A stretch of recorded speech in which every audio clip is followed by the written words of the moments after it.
evening. Welcome to the first Selectmen's meeting on Monday, January 27th. I'll read the whole agenda when we come back. We're going to executive session pursuant to Mass General Law, Chapter 30, subsection 27(6)(a), to consider the purchase or value of real property if the chair decides that an open meeting shall have a detrimental effect on the negotiating position of the body. B, pursuant to 30, section 21(a)(2), to conduct strategy sessions in preparation for negotiations with non-union personnel. Vote. Executive session, Mr. Gerwick. Aye. Ms. Napoli. Aye. Mr. Glavy. Aye. Mr. Knox. Aye. We'll be back hopefully at 6:30, 7? Yeah. Hopefully at 6:30. Thank you. Welcome to the Board of Selectmen's meeting for Monday, January 27th. We just got through executive session. The rest of the agenda is as follows. Number 2 is the organization of Pledge of Allegiance and read mail. Number 3 is the department board updates with the Police Department Reserve Officers appointments, a Sheriff's Officer Memorandum of Understanding, and C, Cultural Council update. Number 4 is public input and members' updates. 5 will be a joint meeting with the Park Commissioner's appointment for a vacancy through the Mass General Law. Around 7:10, number 6 is boards and committees, fiscal year 2021 budget discussion. A, Shade Tree Committee. B, Volunteer Corps. Item number 7 is municipal building space needs, presentation by LLB Architects. Number 8 is continuation of public hearing pursuant to Selectmen's regulations and policies. Chapter 8, earth removal regulations on 64 Spectacle Pond Road. Number 9 is 119 to Hedman Road, Assessors Map U 33-2. It's a discussion with Attorney Rob Ansel and Cheryl Cowley. Number 8, number 10 rather, is host community agreement negotiations, proposed marijuana facilities, but that's going to probably be postponed. Number 11, tax increment financial proposal for the new hotel at the Point, followed by the town administrator's reports of church matters contracts as A. B, accept elder and human services grant from Community Health Network area. And C, acceptance of fire department student awareness of fire education safe grant. And then minutes of adjournment. Mr. Clerk, would you lead us in the Pledge of Allegiance? Pledge allegiance to the flag of the United States of America, and to the republic for which it stands, one nation, under God, indivisible, with liberty and justice for all.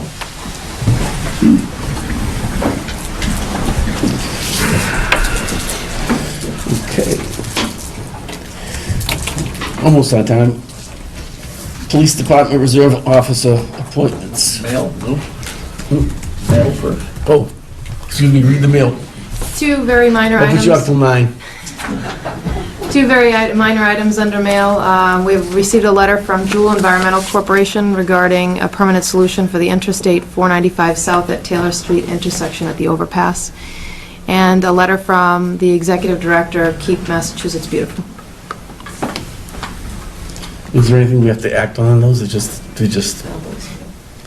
Okay, Chief, if you want to come forward. Good morning, fine Board of Selectmen, or afternoon, or night. How was everyone tonight? Good. It was a pleasure to see you. I know. Tonight I bring before you 2 reserve officers, or 2 reserve officer candidates for appointment. Elias Abu, Attleboro resident, currently working in the college setting, kind of work for us. Hopefully after tonight, as a part-time to augment full-time employment. And James Ferreira, actual Littleton resident, who works for the Sheriff's Department at this point in time. Again, as a part-time officer to help augment the overtime and fill in open shifts. So if you'd like, I can bring Elias down first. How many reserve officers do you have? This will bring us to a total of 10. We're allowed 12. We're changing the reserve program up a little bit. We used to have what was called, Elias, have a seat. Thanks. We used to have what was called just detail reserves, and we're trying to slowly but surely phase the detail reserves out so that we can actually have reserve officers that are more than just details. They can actually go on patrol, assist with overtime, assist with helping out in the areas that we feel are kind of short and weak. Obviously at a part-time rate. Welcome. Thank you. Say a few words why you want to do this and your background and... Yeah, first of all, I want to thank for having me here tonight. People also brought with me my wife and my 2 kids so they can see the process. Hello. So several months ago, when I actually found the town of Littleton, I didn't know much about the police department, but I want to thank the Chief Patterson and the entire command staff of Littleton for, trusting in me and bringing me forward up here tonight, because this was a long process and it wasn't an easy one, but I'm glad I'm here. So I spent in law enforcement for almost 12 years, mostly in colleges, and this will be the first time that I'm trying to work in a town, and it's going to bring some challenges, but I look forward to it. So How do you find the college? it's a different, it's good. I spent most of my career there. I enjoyed, working in college. I worked both in private, colleges and state colleges in different capacity. It's different working in town than, working in college, but, I'm trying to balance that both, and hopefully, like the chief said, someday I'll probably be, again, back here as a full-time police officer, so. Board, questions? I don't have any particular questions, but we're delighted that you're looking to join us and look forward to having you on board. Yeah, thank you. I agree. I was just looking through your professional certifications. I think you'd be a great addition to our police department here, and I'm glad that you chose to take a stepping stone and you chose Littleton. Thank you. Chief, this is an interesting mixture here. We've got someone now with a whole bunch of college campus experience, which I think is a neat skill set to bring to the department. So I don't have any questions for you. I I was think pointing it's out fantastic. your communication skills and how you speak Somali. Yes, absolutely, yeah. Yeah, I mean, I migrated in U.S. several years ago, so most of my family live in Maine. I came here for college. Lewiston?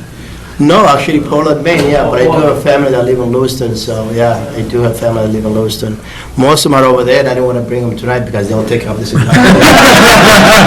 Very big families. Yeah, so they'll take up the entire room. Everything yes in the back of the room. Yeah, big nod. Big nod. Yeah. So I can only find 4 now.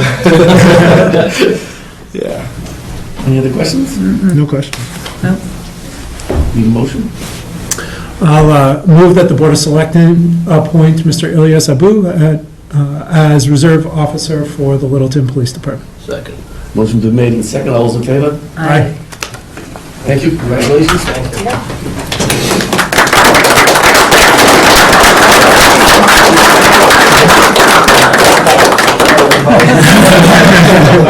Thank you.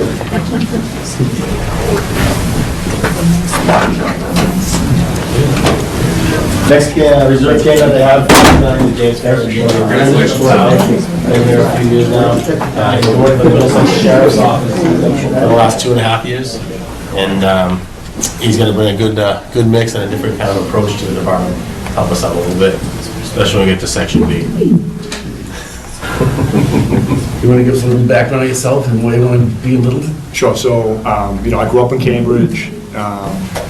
Family was mostly, blue-collar workers, a lot of fire, a lot of police department. I took a different approach growing up. I went in IT for the last 28, 29 years. Most of those jobs are now being phased out. So, started looking at different police departments a couple of years ago, and I signed on with the Middlesex Sheriff's Department. Went through their academy, and found I liked it. Moved to Littleton. Been coming here since I was a little kid picking apples.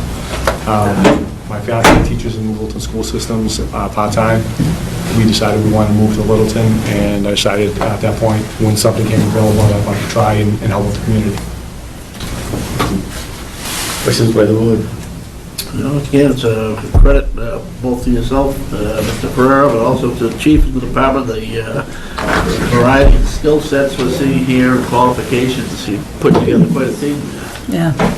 A work in progress. Looks pretty good right now.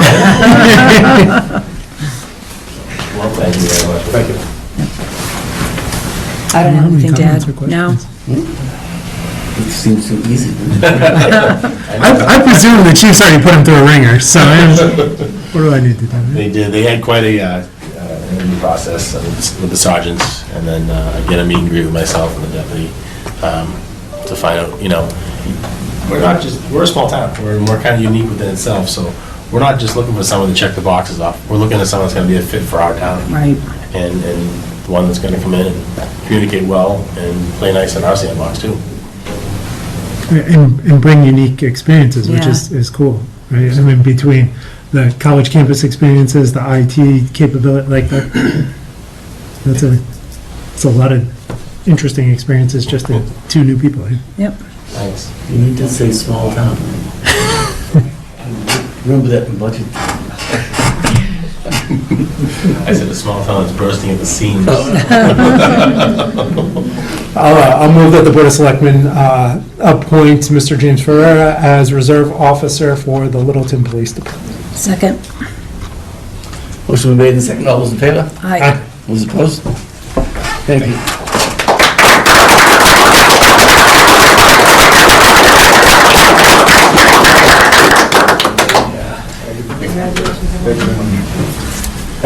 Thank you. Chief Part B. Chief Part B. So, for the last 9 years, the Sheriff's Department, Middlesex Sheriff's Office, has been kind of working on a program. And basically what happens right now is, if we arrest somebody and they're going to be held for court, they're held within our own confines of the department. If it's a long weekend, they're held there for 4 or 5 days. So, a handful of chiefs, including myself, have worked with Sheriff Katujan in regards to a safe-keep program. Whereas the jail officers will actually, we bring them to Bill Ricker on a Friday or a Saturday night, and they'll actually house them for the weekend, bring them to court on Monday for us. That is their profession that they're very good at. They have, 1,000 inmates at once in a different tier. That's what they do, and that's their specialty. So, in order to do this, we had to come up with some kind of MOU. The MOU is being brought here before you tonight to have it signed by yourself in order for us to make sure that the agreement is whole. There was one question in regards to the MOU. I'll just put it up there. On line 14 of the MOU, it states that the town will assume any financial burden, basically. We're gonna absorb the financial burden, even if they're in our cell or if in their cell. But if they're in their cells and they're housing them for the weekend, they're liability. They hold liability, not us. It's not putting our officers at risk. It's not putting our dispatchers at risk for not making a check. The liability is now off of us. That prisoner is now out of our cell block, into the hands of the sheriff, and the sheriff has him for the weekend. It's a win-win all around for the department and for the town. And when did this come up? Do other towns use this? So out of the, it was what, 52 towns and cities in Middlesex County, right? Yes. It's an encyclopedia. Politicians. Still working Middlesex County? I believe just over half have already signed the MOU. Some of them it doesn't fit because they actually have jail officers in the bigger cities and towns. So it doesn't fit for them, but I know Ashby, Groton, Air, Boxborough, they've all used them as recent as over the weekend to house a prisoner, rather than, again, use our resources when it's just a drive to Bill Ricker, drop off, and see you later. How frequently do we have weekend guests? Weekend guests? It could be as much as twice a month or 3 times a month. So not insignificant. Well, with the young new officers that we have on midnights, I could probably say it's been every weekend for the last 6 weeks.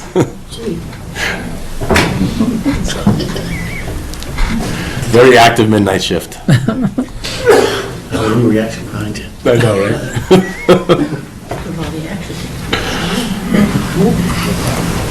Ready for a motion, Joe? Yeah, I just, what, can you give us some ballpark figure what the cost is? Oh, you'd be absorbing it anyway, because we'd be, There is no cost, it's free. The only cost is gonna be to the town is if they have to transfer it to the hospital and the hospital were to charge, or if an officer at the jail had ruined something by dealing with this prisoner. There's no mechanism in place for the sheriff's office to charge us back. but they have to put that in there legally for the MOU. Well, we would be on the hook for that if The town would be on the hook no matter what if this were to go through. In my 26 years, I've never seen a hospital follow through with charging to bring a prisoner forward. They have a different funding basis for that. And I'll move that the Board of Selectmen vote to authorize the town administrator to sign the MOU between the Middlesex Sheriff's Office and the town of Littleton. Second. Motion been made and seconded. All those in favor? Aye.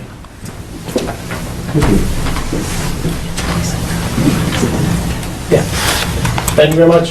Have a great night. Thank you. Guys, have a busy agenda. See you on Saturday. See ya. Thanks for coming down, yeah.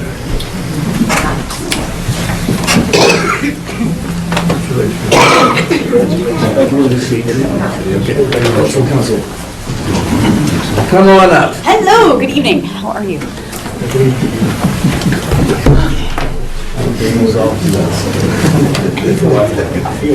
Hi, you're very welcome. Thank you for requesting an update from the Cultural Council. For those who might not recognize me at home, I'm Gabrielle Eidenwild. I'm the chair of the Littleton Cultural Council. I have before you, or I was able to submit this evening, I'm sorry, for the delay. It wasn't part of your packet.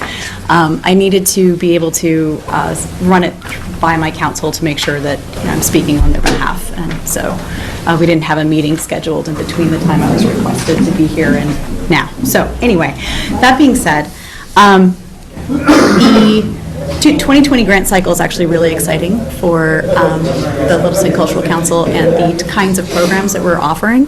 We're really, really excited to be able to fully fund, for instance, the Littleton Historical Society's grant proposal to bring the Strawberry Moon Powwow to Fay Park in June of 2020. So it's, they have been coordinating with the Neshoba Praying Indians and their chief, and they're bringing them here for a celebration in Littleton. So the Neshoba Valley tribe will be back in Littleton now, and I'm really excited for that. That's great. That's exciting. So the list of numbers that are in front of you, we have been able to granted this year a little over $7,000 to 13 different projects, 12 of which were other grants or approvals of grants that were submitted to us. There was one that we're doing that is the cultural initiated project that we are allowed to do under the regulations of the Massachusetts Cultural Council. This year we'd like to, we are going to work towards small pieces of very public, visible public art. The idea that we have right now and the council is working towards is transformer boxes, just painting murals on transformer boxes. It's a very small piece and moving public art forward in Littleton. We don't have a lot of funding for that. It's only $750, which means we can do, according to other similar projects around the state, we can do 2 boxes or a little small mural. So we're very, very proud of the variety of programs we've been able to fund. That's the spreadsheet on the second part of your information. Those are basically, those are directly quoted from the applications that we got, so what you see is what we saw when we approved these. As always, we wish we could approve more, which is this kind of the second part the second part of this update is requesting the Board of Selectmen's help and to walk us through the process, not necessarily at this meeting, but to support us in perhaps securing matching funds for the Massachusetts Cultural Council, matching funds from the town for the Littleton Cultural Council. Many towns across the state and in our region have matching funds offered from the town that match what the state gives us. If we were able to do that, this year it would have been an extra $5,600 for the grant program. If we were able to do that, there would have been an additional 4 more programs with the Council of Aging, 2 additional, supporting 2 additional theatrical performances, 2 additional choir concerts, and support for STEM programming, both at a local institution as well as an individual program, a literary workshop, multi-week offered to the public, and the opportunity for the cultural initiated public works project and public arts project to be larger in scope. So we're kind of missing out on those things, even though we are really, really excited about what we're able to do. And we believe that we're already reaching hundreds and thousands of our own citizens. The reach could always be more. And the economic benefit to Littleton and to the taxpayers, research has supported, it's up to a 7-to-1 return on investment from money. A dollar given to the Cultural Council is $7 returned to the local economy, according to research. So we humbly request that the Board of Selectmen can maybe work with us in trying to figure out the process for matching those funds moving forward in future years for 2021 or 2022. But do you have any questions for me as far as what we've been up to? I just want to comment that in the last 4 or 5 years, I think the energy that the cultural council has gone up is tremendous compared to what it was a long time ago. And with the success of the people that are there running it right now. Thank you. The variety of the programming you provided is terrific, so I think in terms of your questions about financing, I don't know, Nina, whether she should perhaps Cheryl at some point, or whether she should go talk to the finance committee. Somehow, I mean, you're currently in the budget loop, because primarily you're supported by the state funding, but, you know, there's got to be a way that you can engage. We can definitely compile this into the process and go through the continued path of the budget hearings and discussions. Right. Yeah, I think, thank you for all that you do. It's certainly an impressive list of accomplishments, and it's just such it's such a nice addition to our community. So I certainly appreciate all your work and efforts, and this is certainly another one of the committees that we appoint that we don't provide a funding source, and I think we've been sort of taking it for granted that you do get funding from the state, and so it's like, oh, you know, they're good, but it's interesting to know that just with that matching, if we did match some of those funds, you know, with the 5,600, that would be the addition of, I guess, 10 additional Correct. programs for the community and for your efforts. So I'm glad that you brought this to our attention, because it's something that we're trying to be more conscientious of. With the budget process, having Cheryl on board now and taking a look at these boards and committees that we appoint that we don't provide funding sources for. So we'll definitely add this, I think, if the board agrees. We have a group now. It may end up that, for whatever reasons, an annual line item is not what's called for, but a understanding that when you do need it, there's a, you know, a fund for that, or it's... Right, something, right. It's the one we always hit up, the reserve fund, something, it kind of, I think it speaks somewhat to whether you're looking at something that's going to be consistent going forward, or whether it's something that's sporadic, and it's a little, you know, different, you plan for them differently financially. Well, I look forward to working with the Board of Selectmen and Unia and figuring out how to make this happen. Thank you very much. I also wanted to, before we welcome the Board of Selectmen's input on the public spaces and the public art. So we would really appreciate it as individuals, or if you come across organizations that might help with that, or if you can think of off the top of your head places, I want something there, let us know. That's what we're here for. So thank you very much. You might want to touch base with the Rotary or the Littleton Business Association, since a lot of these might be out by business properties. Exactly. You get something in mind, like, I'm trying to think of the nearest city that has this, the Haverhill has the shoes. They choose, right, different towns with horses in Saratoga or whatever else. So- Exactly, So like- we're gonna get what now? So we're thinking something similar along the lines of Arlington, Cambridge, Somerville, and a few other places that I can't think of at the moment, but those three definitely all have painted transformer boxes. They're like 3D murals, or like there's designs. They're just something that you take an ugly green box and you turn it into something really pretty. And a couple of my council members are really excited to work with local organizations, schools, Girl Scouts, things like that, to try and create, small community projects for, painting something that's, relatively permanent. We're at the very nascent start, beginning of this project, so can't can't tell you, yes, we're having it there, but we want to make sure that the lines of communication are open on both ends. So, and let you know that that's what we have in mind, and are looking forward to seeing if we can beautify the small spaces in Littleton and make people think of art as a public good. So, Thank all you. right, thank you so much. Great, thanks.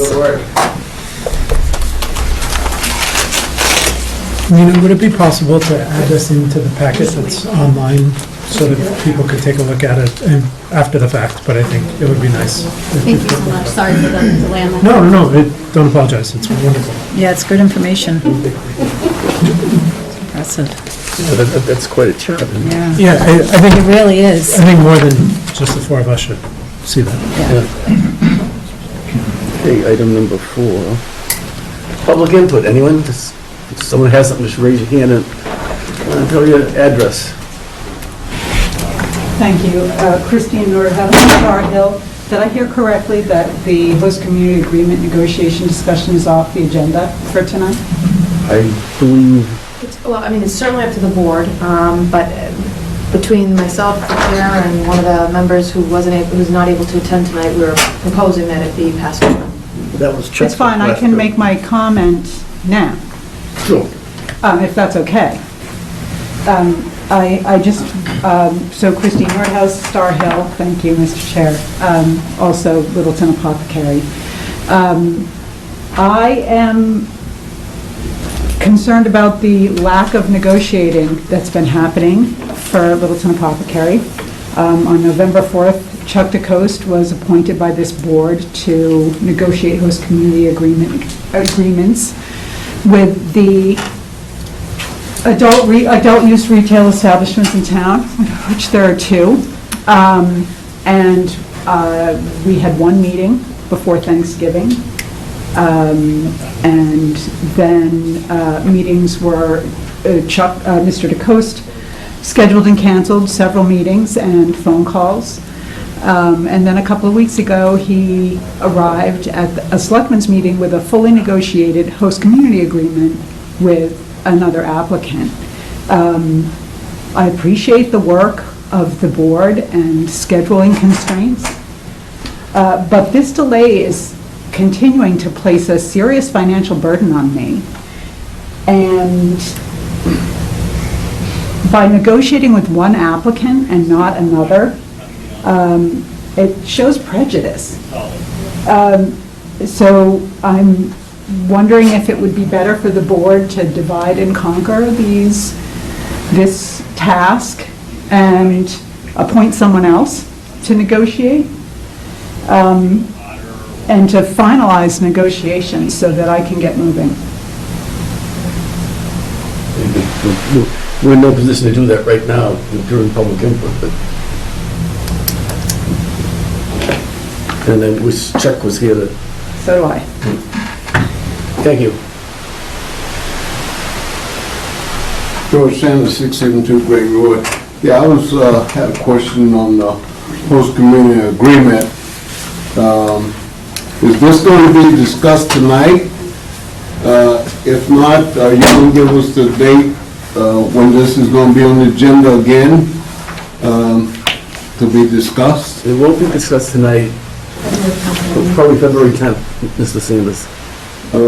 Last question, do we know whether or not that the selectmen met with the people, the last 2 people from the last meeting, if he met with them? I can't tell you that. I haven't been in conversation with Chuck on that issue.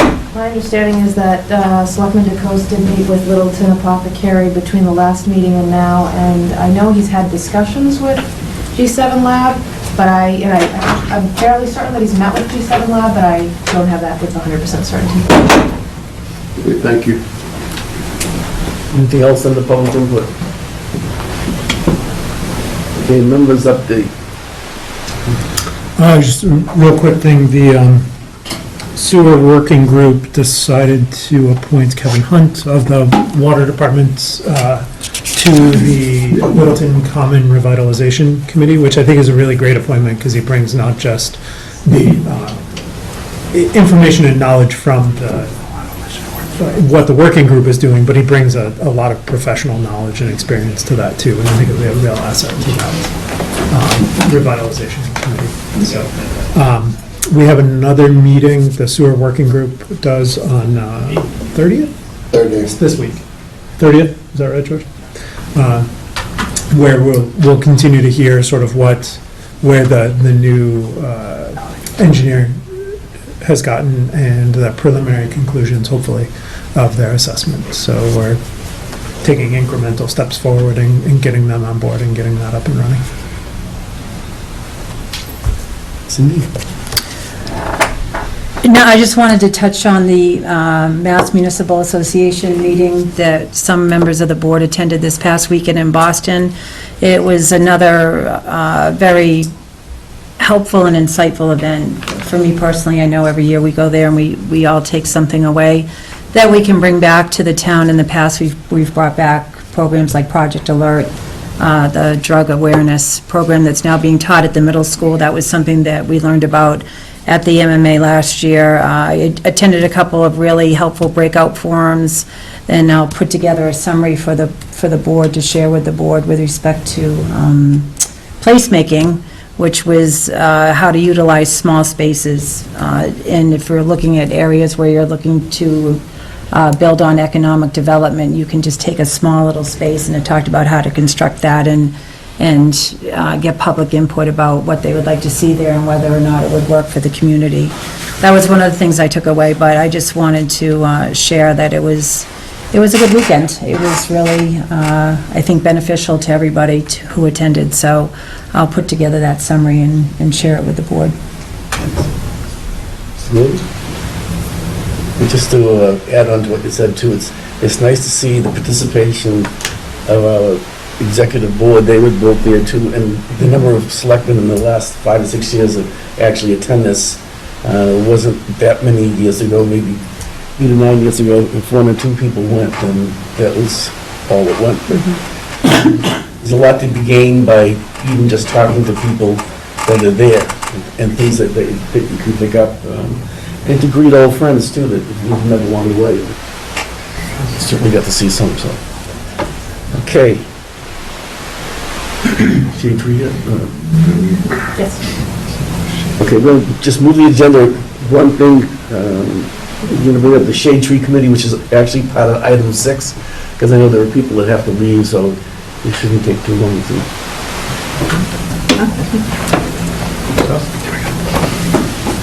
Is that up there?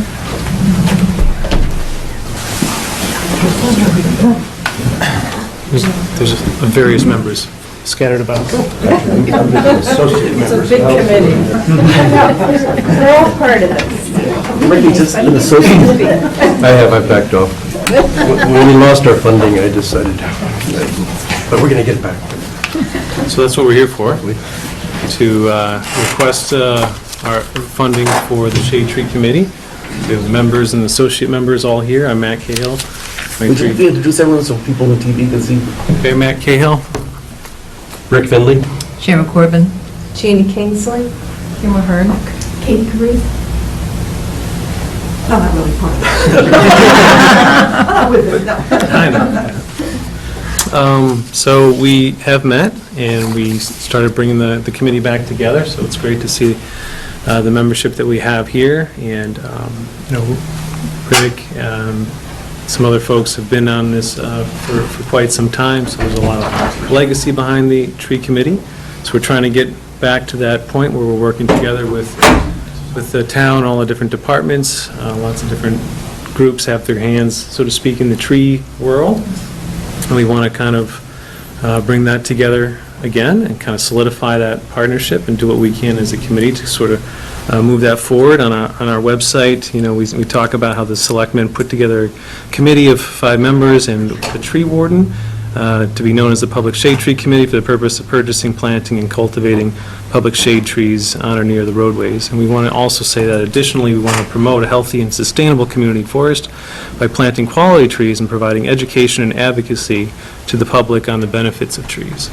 So we figured what better place to start than the Common. We had thought of this idea, and I think we had proposed last year, or the year before. A small planting on the Common, which didn't quite come to fruition, but the kind of plan was laid out for some elm trees to go in there. Since that time, just recently, the emerald ash borer was discovered in Littleton, so all the ash trees are now not long for the world. Rick was just out there today, some visual confirmation. And what was the total number of ash trees? It was 12 or 13. It was mostly the ones that are circuits on the left side of the Common. So the Common will be devoid of trees probably by the summer. Yeah, the emerald ash borer kills very quickly and it moves very fast, so should have started planting. They say the best time to plant a tree, was 20 years ago, but the second best time is now. So we're at the now part, and we'd like to work with you to get a budget. I think we've asked for $5,000 to kind of kickstart tree planting. The original estimates that we had gotten, if we're hiring a contractor to do all the work, that would give us, 5-ish sort of trees. We could probably stretch that a little bit more. We thought it'd be a good idea to engage the community and do volunteer planting as well around Arbor Day, a good way to kind of bring this all together at a big tree event. And if we have the town maybe help pre-dig the holes, that would save us a lot on the labor. And if we plant with the volunteers, we could do a lot more tree planting. And again, we're going to have to since we're losing our town's commons trees. So that's sort of it in a nutshell, what we have in mind. And we're working on, we have lots and lots of drafts, so we don't have anything to actually present. But we're working with Amy on just sort of the idea that we wanted to plant more native species. So I'm a forester by trade and an urban forester in particular, and we plant both native and non-native trees just because of climate change and resiliency and all the salts and soil compaction and all the different things that affect trees. Native trees aren't always the best part or best tree to put in some areas, especially urban downtown locations. But we have a lot of available soil volume, a lot of very good places to plant trees. So in a town and a community like Littleton, we should be doing more to reforest with some of our native trees because that helps all the wildlife. And Amy has some good information on the number of caterpillars needed for just one particular chickadee. And when you really look at the science behind it all, it really makes a lot of sense. There's very few beneficial, insects that have beneficial help to pollinators on some of these non-native trees, which again, I'm not saying that they're bad, I'm just saying that they don't provide as many benefits. There's a right tree for a right place, so to speak. So we have that list kind of compiled, 40-some-odd species of native trees that we could start recommending. We have draft plans for the Common. We have some ideas on just outreach and engaging the community, kind of one-pagers and things like that to let them know what we're up to and help, again, educate the community as much as possible on tree selection, letting them know about, obviously the shade trees programs to the water department, just kind of being a helping hand across all departments. And I have to also acknowledge the Massachusetts Legacy Tree Program, which is just coming out really with a lot more interest this year as it's the 100th anniversary of the State Foresters Association. And so people around town could just go out and find, it doesn't even have to be the largest tree, but historically significant trees also qualify, and you can go right on the DCR website and submit, and they're hoping to get 100 applications for the 100, for the centennial of the Foresters Association. So Littleton can have representation if it so chooses, and we'd like to advocate for that as well. So what's going on in the tree world? Hello, David. Quick question on other areas of town where there's a lot of elm trees. Where else might we be looking at significant die-off? In the ashes? Yeah. In the forested areas, it's There's been a lot hitting them overall. There's been general ash decline, other insects and diseases, but the emerald ash borer is kind of the nail in the coffin, and that came in Detroit, but it's already here in Massachusetts, and that's only been, a decade or so since it was introduced. It's not like the Asian longhorn beetle. It was very slow. DCR is those kind of quarantine zones, and that can be eradicated, whereas the ash is just kind of, it's going the way of the elm and the chestnut and all those other things. We have to offer some of that genetic modification to bring those trees back. But so there was good signs at Dutch elm resistant elm trees. A lot of varieties out there that can be planted now. Excuse me. Bringing back some of those American elms. People are hopeful that we'll get that way with the chestnut eventually as well.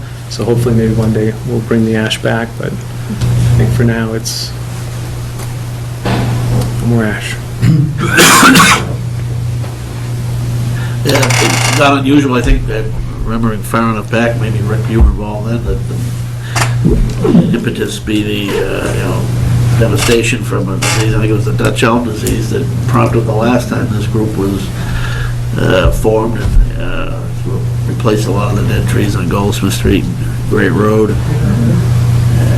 Take a list from a few years, yeah. We planted actually hundreds of trees. Right, yeah, so, it comes in waves, nature needs a little help since we hurt in the other direction, so I'm very confident. It sounds like we not only have, we clearly have interested bodies, but it sounds like you know what you're doing too, which is good.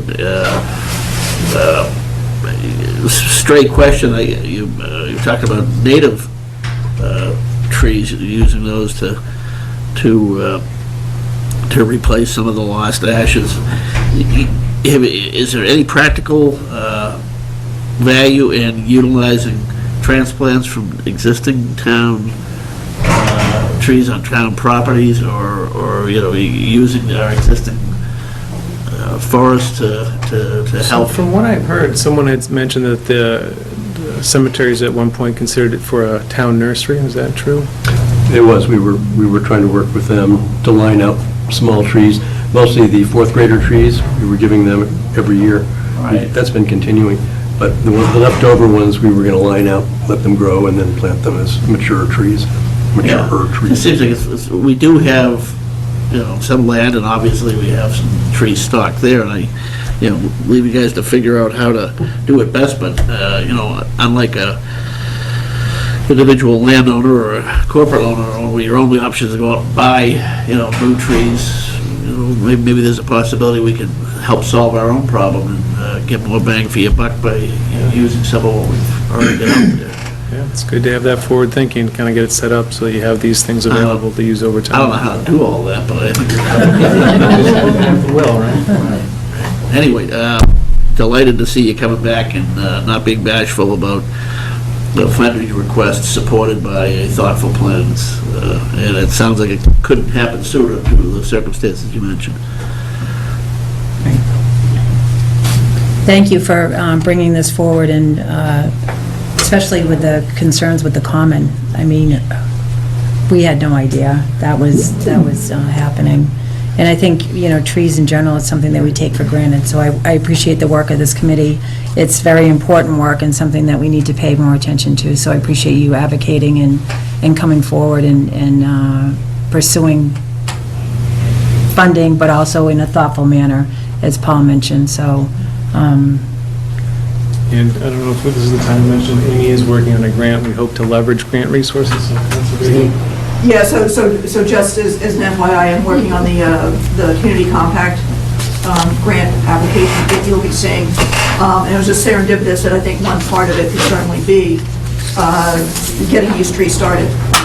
The compact monies have been used for that. Quincy's been doing a lot of street treating under that grant. The other part was more to do with planting guidelines and natives, and not necessarily natives, but how they should be put in a public education piece. But this year anyway, if this becomes a 5,000 ongoing, we might be able to backstop this year with the community compact. But you'll be seeing that when those all get submitted. Right. And so this budget request will be rolled in with everything else, and we'll Right, the other groups. start to hash it out Yep. on Saturday. Yeah, you'll see the community contact application for the departments at the February 10th meeting. Thank you so much. Thank you. Quick question? Yeah, Mike for Park and Rec Commission. I just want to mention if the Shade Tree Committee is looking to do some sort of an event around tree planting, I would get in touch with Alicia and Tim in our offices, and maybe we can piggyback some sort of event that we do. We do community cleanup, something like that. I don't know what the timing is and whether or not it would work out, I don't know, but I think it would be worth putting a phone call into them and seeing if we could make it a bigger event for the community, if you're looking to get people together. Red Arbor Day, Sure. that's our focus. We do big community cleanup around that time. Yeah. That'd be great. Worth exploring. Okay. Thank you. Thanks a lot.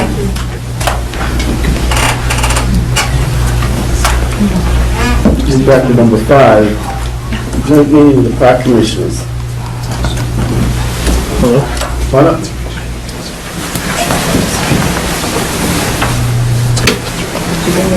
Only brave one in the group. That's it. Someone should make a motion to put us in session. Yeah, I move that Park Recreation, Community Ed, begin the meeting. Second. Second. All right. Aye.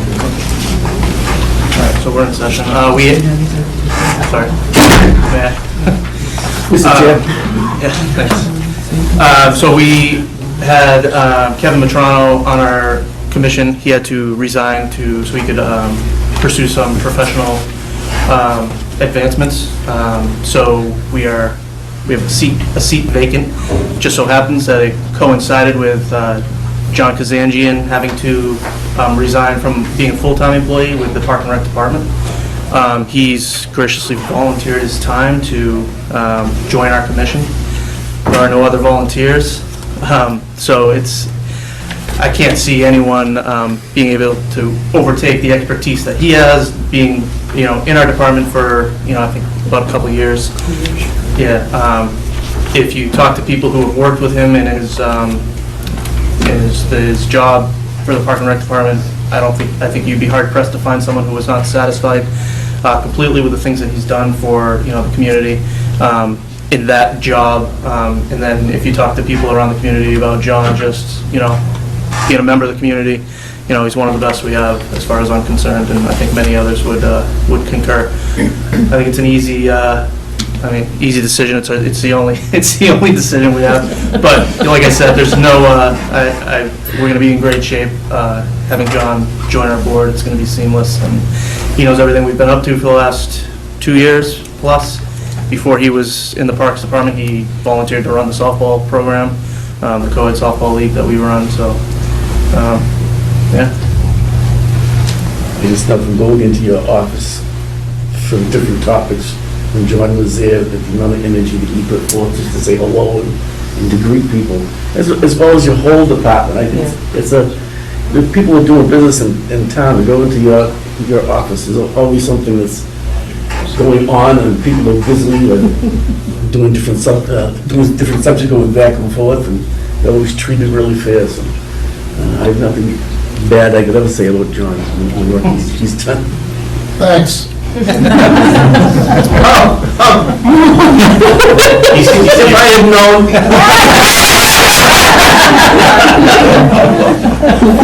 Oh, I didn't see it. I didn't know he was here. Board members? Well, the scary thing is he knows what he's getting into and he still wants to do it. Happy that the former employee is so much invested in what this department is all about. These guys are incredible. We just do events and you casually ask how it went. It's like, oh, we had 500 participate. It's like unbelievable the kind of level of involvement. And that takes a lot of work from the volunteers and the employees. So congratulations for wanting to stick with it. I agree. It's a no-brainer.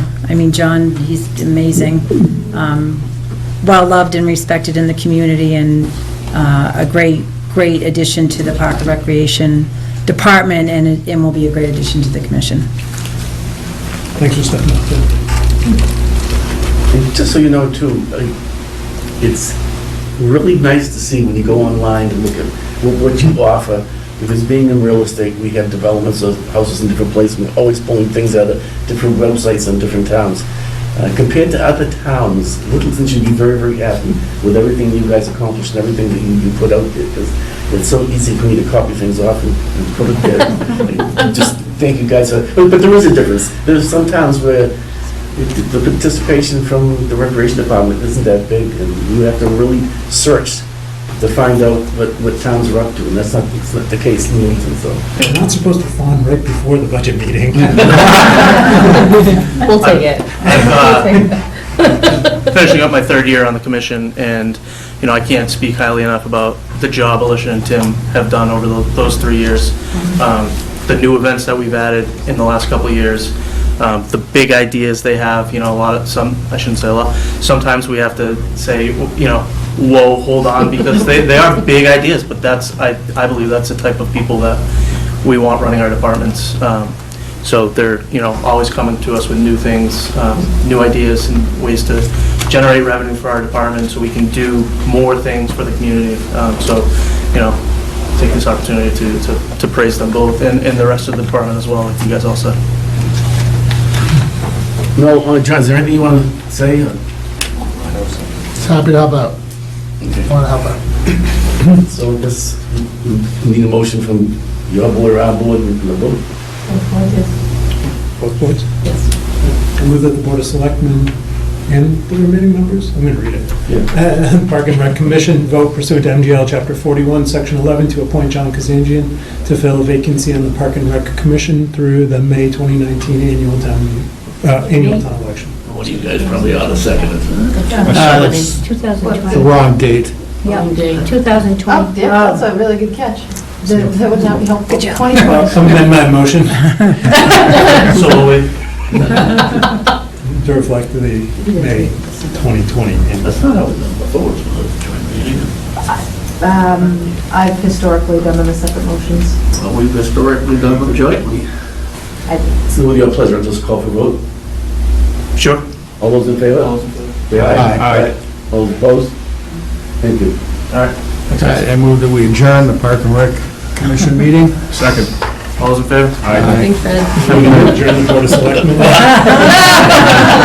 That popped in my brain. Second?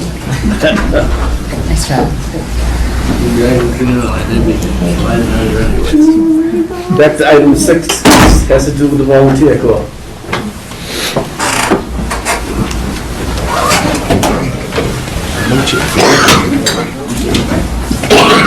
Oh, this is quite a threesome. Don't line me up with them, I'm As far as the volunteer corps, basically falls under the emergency management heading. It's actually joint of two groups, the CERT team, Community Emergency Response Team, and the Medical Reserve Corps, which is together is the Littleton Volunteer Corps. Basically, it just falls under, like I said, emergency management. What things that they offer is the ability to host a shelter if we need it in time of a storm, ice storm, something like that, tornado, anything to that effect. They could have the ability to host up to about 150 in a shelter at the middle school. This is an organization that I believe with the most recent members are up to about 22. They meet twice a month. They actively participate in different group events throughout the community, like the road races. They actually help some events in Littleton and in Harvard. And they also reach out and assist in all of the public safety, fire and police, different events, assist in support for our house burn, anything major, they have the ability to. So in the past, we've had $1,000 for a budget. And we also have the ability to reach out to MEMA and get a small grant every year. It's about $2,400, and that definitely helps offset some of the costs. And what we're requesting this year, over the $1,000, is a total budget increase of an additional $5,458. And what that would do is assist in the shelter operations, purchase some heaters for the tents, some lighting, assist in some radio maintenance, a few new radios, some vests. Basically, it's equipment, and it would also pay for 2 members to host training sessions for the team on various times throughout the year. And that's just basic. They're all volunteer, nobody's paid out of this organization, and those funds would just cover the basic needs of the group. The training, then it's the department. What'd you say? As far. Say what? The training, the 2 people that are paid are the fire department members, not the volunteer corps. Right. Agrees. And that's what's been done in the past. We've, through the fire department budget, we've just absorbed the cost of, training that group. And then also at the end of the fiscal year, if we, depending on how the funds are left over, we'll try to slide and, purchase some different items to help the group. And basically outfit the trailers, which have our sheltering, as well as our scene support and stuff like that. It just sounded like, and I'm supportive of the program and funding for it, that some of the items there might be one-time capital expenditures, and some might be more regularly reoccurring expenses. I assume you haven't been to the FinCom yet, but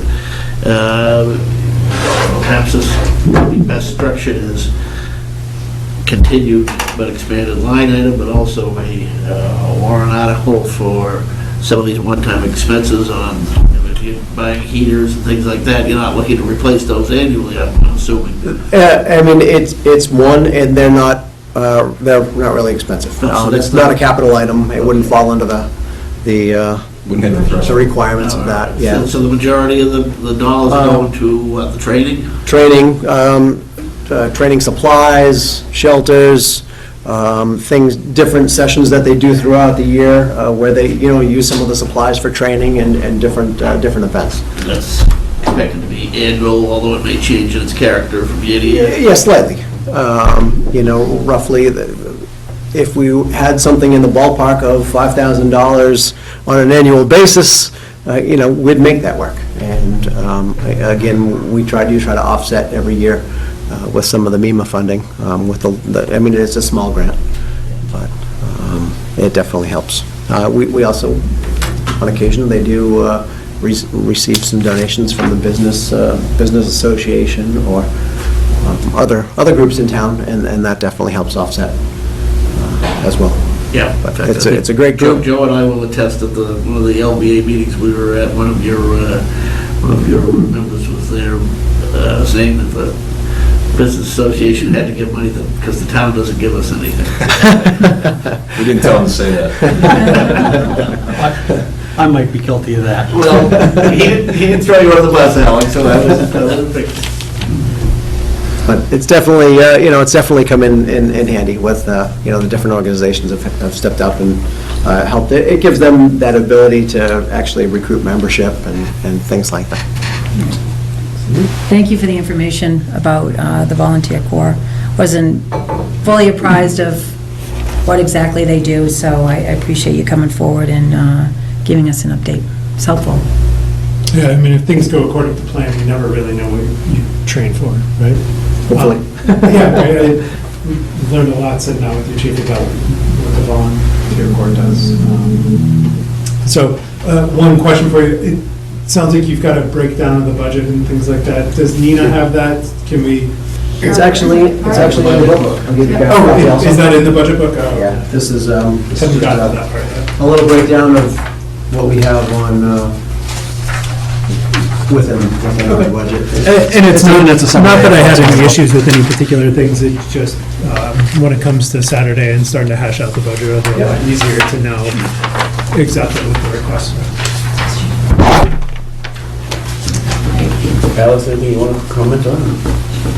Well, I would like to comment that we have grown in the last year. We've taken on another retired RN, so we have 3 RNs now.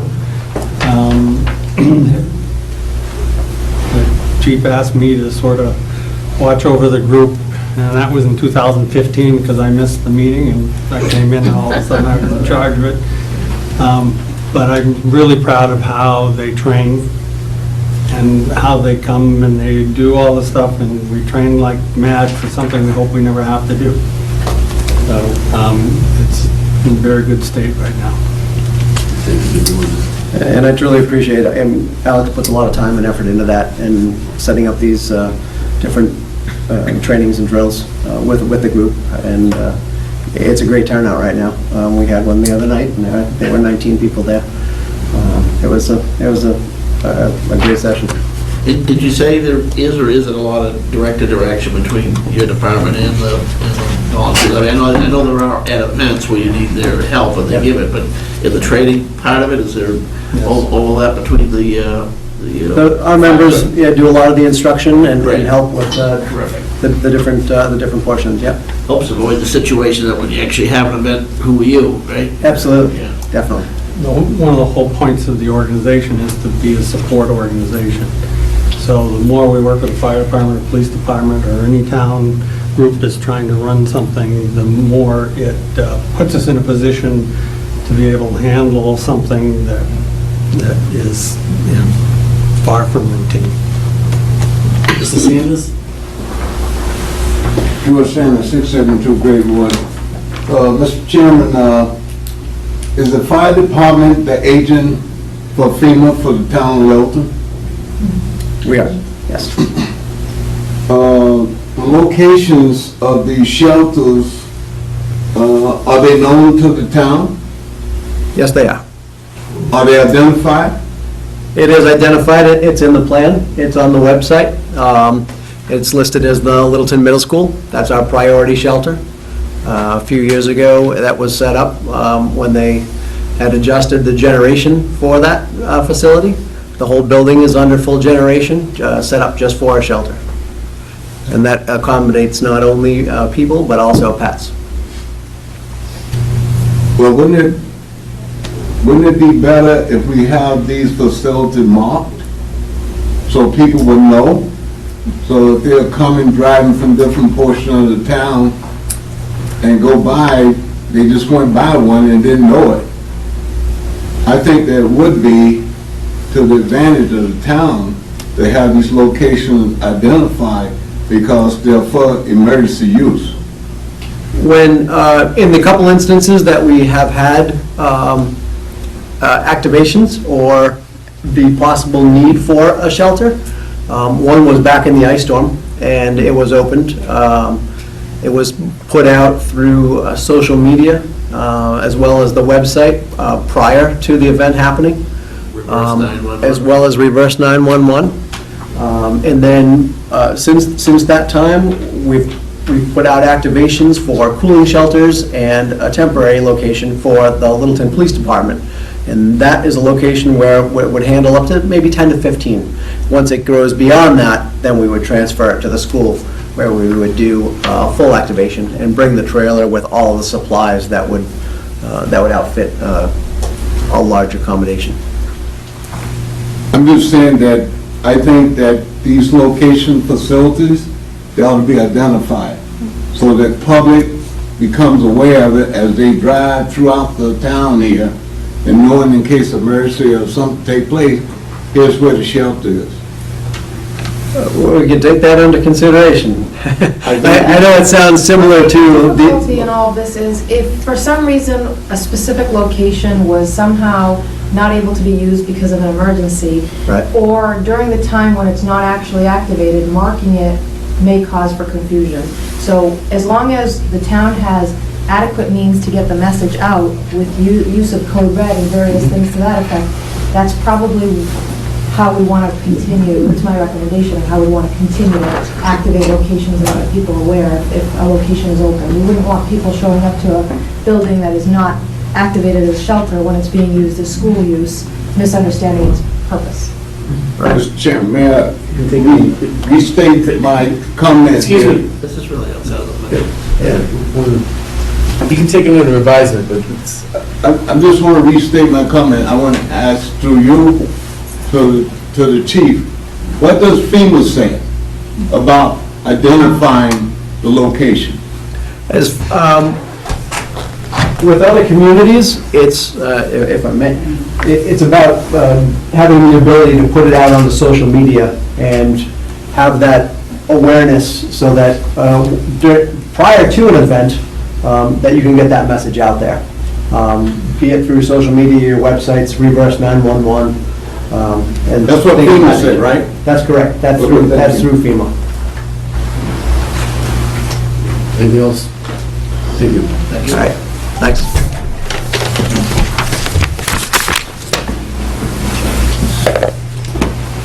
Item number 7 is Mr. Chairman, I'd like to introduce our space use architect, LLB. We have Brian Valentine and Suzanne DeSalvo. Sorry, Suzanne. LLB, please have a seat. LLB has been, and Cindy, I defer to you if you'd like to jump off, but LLB has been working for the town, contracted since about late August of this past year, if I'm not mistaken. Perhaps it was early September. A lot of work has gone into the study that they have been working on. I don't want to jump ahead into your presentation, but the town's architect, LLB, interviewed departments. In September of 2019, they conducted site visits to 255 Great Road and this Shattuck Street building, measured the buildings and collected site information. Also in September of 2019, they did hazardous material testing at that same time. And at this point, they, after collecting and conducting meetings, including update meetings with Selectwoman Napoli and Selectmen DeCoste and I back in October, November, and December, they have prepared a presentation to go through this evening as to the status today and where our potential future decision-making points are. if I may, too, that at 8 o'clock, I might interrupt you, there's a public hearing that's scheduled. That's fine. But at that time, I'll open it up, and then we'll continue it, and we'll continue back on. So if all of a sudden at 8 o'clock, you never listen, I'll just... Thanks for the fair warning. Yeah. Thank you for joining us. Just, yes, I'm just pulling up your presentation.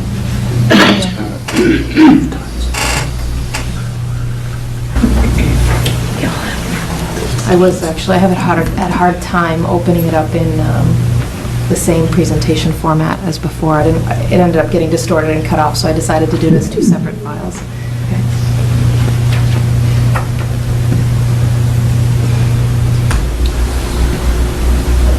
Without further ado.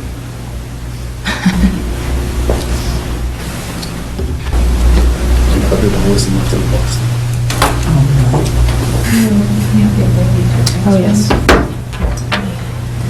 Give you ability. Great, thank you for having us. It was a great introduction.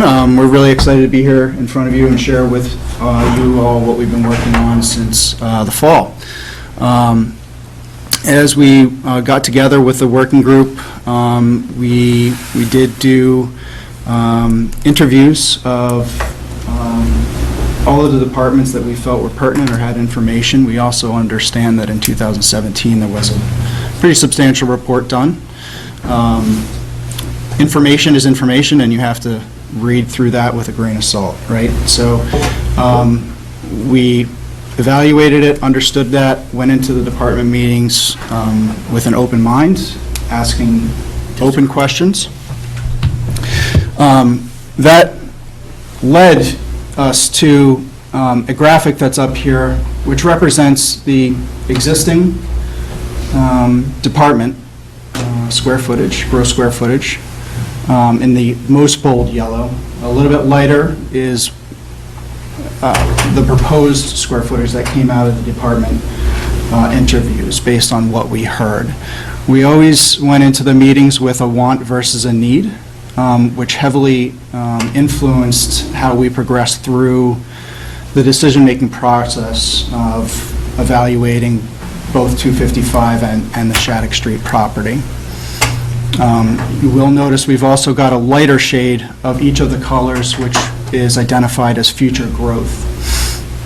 And that would be for the total square footage of each of them. Can you define where future ends, I mean, are we talking just future mean 10 years, 30 years, 50 years? I believe we carried it for 20 years was what we were discussing and what we carried it for. As you can tell, it's always hard to project out that far.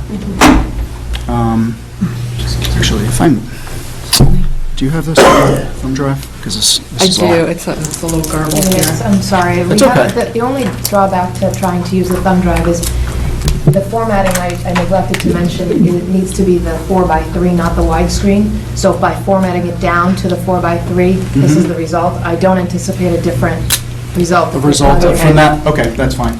I believe, did you email out to the board a draft? They do have. Okay, so you all have a draft. They have a different, they have the probably non-altered version in front The of them. information is still the same. It's unfortunately not as graphically clear as we would have liked it to be, but we'll roll with it because. And the version that we'll put up on the website will be the right ratio, so folks don't need to get too. Correct, yeah, and we don't need to get into the weeds of it, but you can definitely see that the Elder and Human Services and Parks and Recreation are probably the two most under departments that don't have the square footage that they really ultimately need that came out of the interviews. And just for those in the audience, the Elder and Human Services is represented actually by the pink bar. Correct. And the Park and Recreation Department is represented by the orange bar. Correct. Even though it does not show that on the left-hand column. Here's everything got shifted. Yeah, okay. Squeezing Oh, it. I see what you're saying Yeah. now, Yeah. yeah, okay. Yep. That's what I was trying to say. That's all right. So we also looked at these two square footages, if you will, and spatial relationships. If they were to be standalone buildings, just boxes, but the square footage that was requested, what that would start to look like as 2 and/or part 3-story structures, how those relationships occur. So in this diagram, Elder and Human Services and Parks and Recreation are placed together to share and capitalize on some program elements that, coming out of the interviews, both identified a kind of a desire to be adjacent to each other. We found that a lot of the comments and commentary said that they kind of work off each other and that there are probably shared elements that could benefit both. And when you say shared elements, do you mean actual physical spaces that could be used? Absolutely, for different program elements at different times.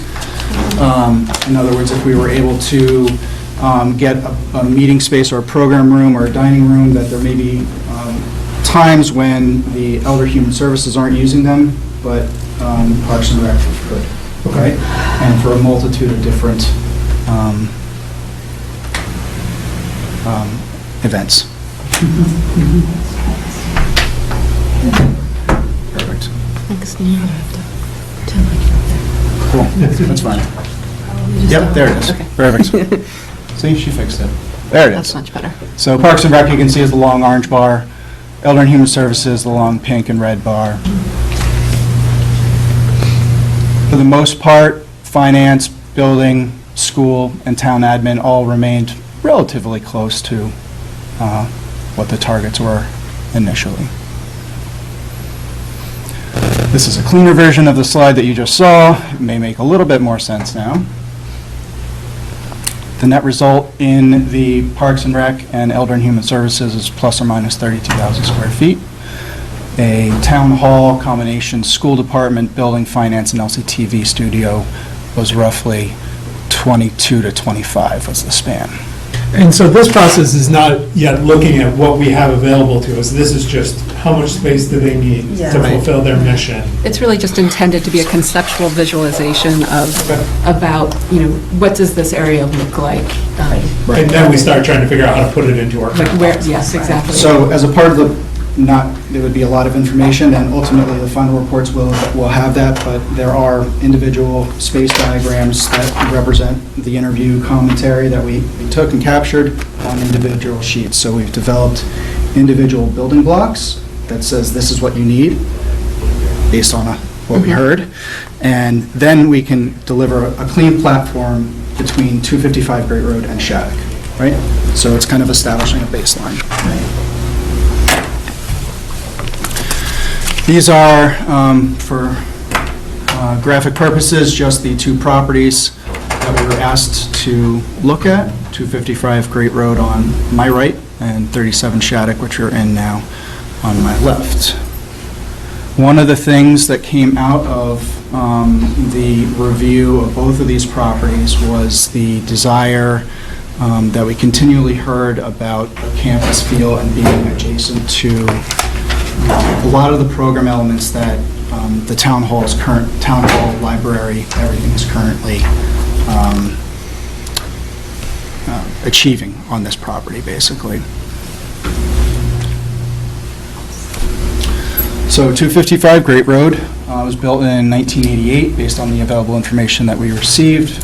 We did do, for both properties, we did do a two-pronged approach. One was a feasibility study, and then there was also a facility assessment. So they were two separate items. We, through non-destructive, other than the ACM testing at Shattuck Street property, we didn't do roof cores to check if insulation was X deep. We didn't break open walls to evaluate if there was damage that can't be seen. We did not do cores and slabs to identify if there's any under slab insulation. So I just want that clarifier to be there, but the ACM folks did do destructive testing, and they were able to cut some things open in order to perform their test. That's the nature of what they needed to do. We did not do ACM testing on this building due to the age of it, being built in 1998, or 1988 rather. It's very highly unlikely that you would find suspect material as a part of the building. The building was built, I believe, as a spec commercial grade building, and as such exists on 2 floors, totaling about 20,000 square feet. In the options that we looked at, we did look at utilizing the core elements, meaning the elevators, electric rooms, fire suppression room, toilets, and the stairwell as remaining, with all outside interior partitions that were non-structural, assuming that we could essentially demo those out. The first program that we looked at was an EHS COA study, and looking at it on program it fits by utilizing the kitchen equipment with a grease trap requirement, parking, other elements, as well as items that came out of the facility assessment. We started to we started to test fit it, but it started to show itself that it was not ideal. And this slide also proves that you can see from a town hall and school department test fit. The bars on the left-hand side, of my left-hand side, are representative of square footage that is documented as being desired, but won't fit.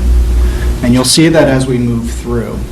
So right there, there's 2, 3, 6, probably 4,000 square feet of space that's programmed, doesn't fit in the building. So that would either require an addition to this building or some other creative means. And that's based on the current needs, or is that based on the future needs? That's based on current needs. Current needs. What we need today is defined by the department heads. That's right.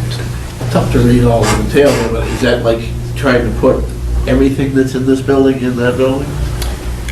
It's color-coded, and your presentation probably that you have available to you may read a little bit better than it's presenting here. It does. The colors certainly, you get a lot better colors. You get a lot better colors on that screen than you do on this screen. I will say it does not include, on this, what we're calling the town hall and school department, that would include everything except for the Elder and Human Services. Okay. And the Parks and Rec, no TV studio. All right, can I stop you 1 second? Sure. Not to reopen the meeting, but anyone here that's here for the erect removal, that'll take place as soon as this is done. As far as if anyone's here for post-agreement negotiations, the marijuana facilities, that's not even going to be brought up again tonight at all. It's been postponed until February 10th. Go ahead. Thank you. So we did look at 255 Great Road, and we then also looked at Shattuck Street. And what we really want to bring in front of you all today is the accumulation of all of the discussions that occurred to date and where we're at. We're not going to necessarily cost estimate in infinite detail every single one of these options, because as you see when we go through Shattuck Street, there's a number of iterations that that just prove themselves almost not worth investigating any further. And I have one quick question. Sure. Does all these things take into account the school's needs? The school department needs, yes, but not the school. Yeah, I'm just thinking maybe they, somewhere along the line, would realign themselves and want to be building someplace else. That would open up space. It's always a question that's been in front of us and something that we've been talking about, so it's I don't want to speak for anybody here, but it has been brought to our attention that it is a possibility. But And I'll just say, as we go through, I think you'll see that there are lots of different iterations of fitting program and different... Excuse me, but could we ask you to speak louder? I'm sorry. Thank you. Sure. As we go through... That's Is this not a not microphone. As we go through, you'll see that there are many, many iterations, and it's always a possibility with your direction that a program element might come out in entirety to allow the rest of the spaces to fit. Right. So, as I mentioned, on Shattuck Street, these are some of the photographs that we did of exterior envelope that are, it's entitled Concerns, but it's a vintage building. It's a historic, or not a historic, it's a town hall. It's got a lot of great character. It was built to last, and the materials show it, although there are areas that are showing wear. These are just highlighting some of the masonry concerns, some of the wood. This is a slide that shows some of the roof conditions on each of the 4 roof. There's a series of 3 different types, and nothing that isn't repairable. Overall, they're in decent shape.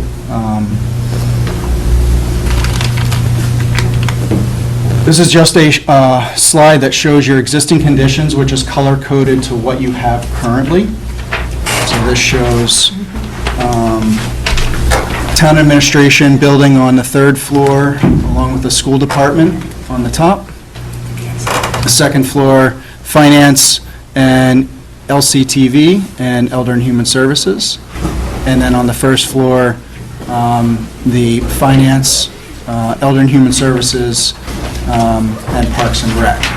And what's really telling about this slide is how broken up the elements are as they relate to themselves. In other words, things that came out of the interviews, you put public spaces, meaning the building department, where contractors are coming in constantly throughout the period of time that the office is open, and essentially tracing them all the way up through the 2nd floor. And you also have finance up on that floor, so people are coming in to pay taxes and things of that nature. So it's almost inverted from where you would want people to be able to get in and get out very quickly, right? Likewise, LCTV here is tremendously oversized from what the needs actually proved. So there's a number of inefficiencies that just, we've always said it's like taking a box and fitting it into a space rather than understanding the space that you need. There's a lot of inefficiency in just shoving into a box. While you're changing slides, would it be okay if we digress for a quick second and explain to us how the library and the funded library fit into this? Because I think I know the answer to that, but I want to make sure everybody else understands. Sure, so we, yeah, you can go back one.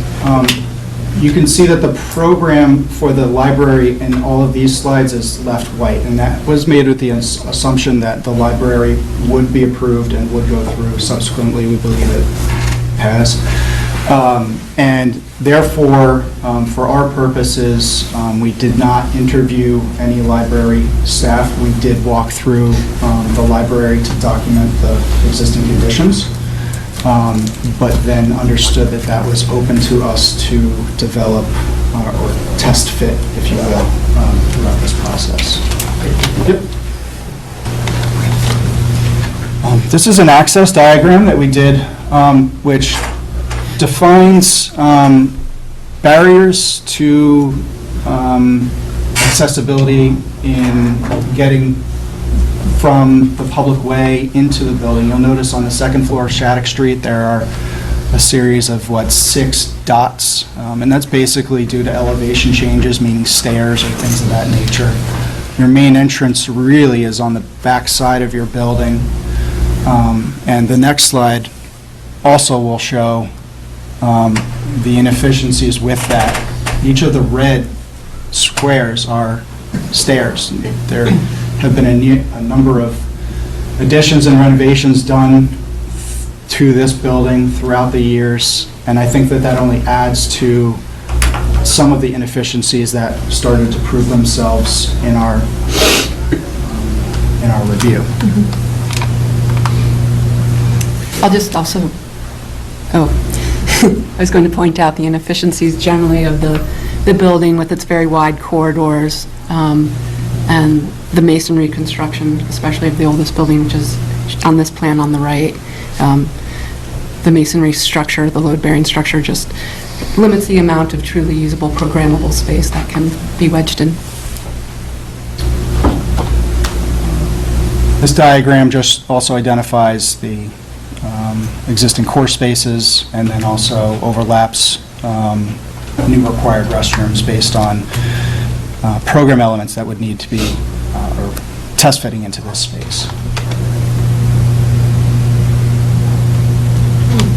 Okay, the first thing we tested out was just taking all of the program that's now in the building, with the exception of the library program, and test fitting it for its, what I'll call its program use. What we learned from our study, from our discussions that each department really needs. And we learned that essentially, let me see this one. Okay, so that was the overall, and this is the zoom in of the plan, and you can see the bars on the left show the program that's not fitting when we did that test fit. What you see here is a version with Elder and Human Services on the ground floor, Parks and Rec on the entire second floor, Finance, or rather School Department and Town Administration on the third. It really could have been test fit in a lot of different ways, but really this is just an illustration to show with the ideal program, it just doesn't all fit in this building. And that's with, we take the library out, and even within this building, we don't have enough space to accommodate all of the other non-library functions. Correct. That's true. And you will even see that Elder and Human Services, if they were to take over the entire first floor, minus that little yellow town admin section, is short 1,848 square feet. Thank you.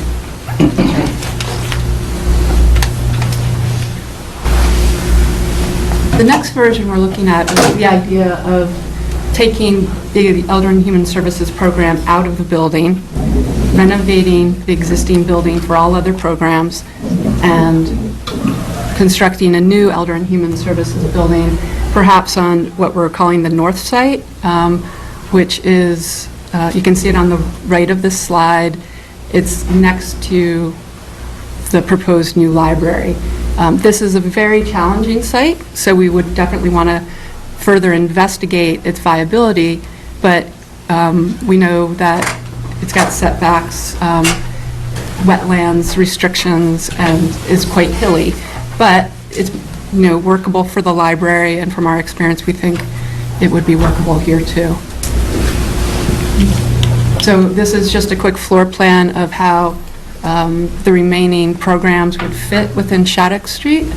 And there is a little bit of extra program. You can see the bars on the left. But for the most part, we think that with a few, small compromises, we could make that work.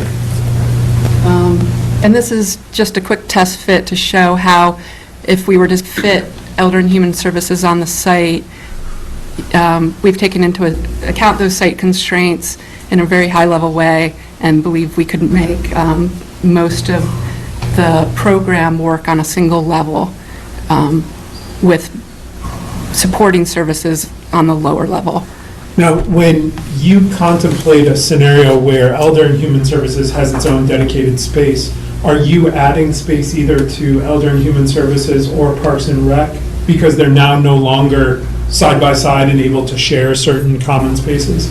There is that. You lose that inefficiency, but the gains from Parks and Rec and from Elder Human Services having their own dedicated spaces is also nice. And because the thing that 255 Great Road kept coming back to is you don't have this campus feel where the 3 points kind of start talking to each other very nicely. And the Parks and Rec can go to the field, they can go to the library, Elder Human Services can utilize the library, they can come over if an event's going on that Parks and Rec is hosting, that there can be a shared event. So you gain that back, which is why as we started to really talk hard about 255 or where our efforts should be, we all started really looking at this. Right, that's lost completely. If you go to 255, you go to this and you get some of it, but maybe not as much of it as.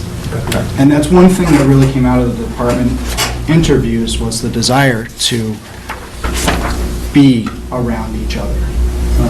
I think that really speaks strongly about your town and the people that live here.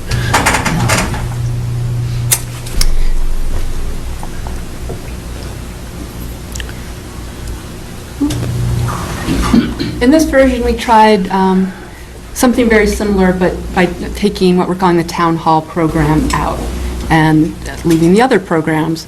The town hall program would consist of town administration, finance, Department of Building, who am I forgetting? Oh, school department. And so in this scenario, you'll see that we left LCTV in the existing building with Parks and Rec and Human Services. This is just a quick floor plan. We basically took those program diagrams and number crunching and tested it out and found that we were pretty darn close, and so used those as building blocks. Just, this isn't a proposed design, it's just an example design. Correct.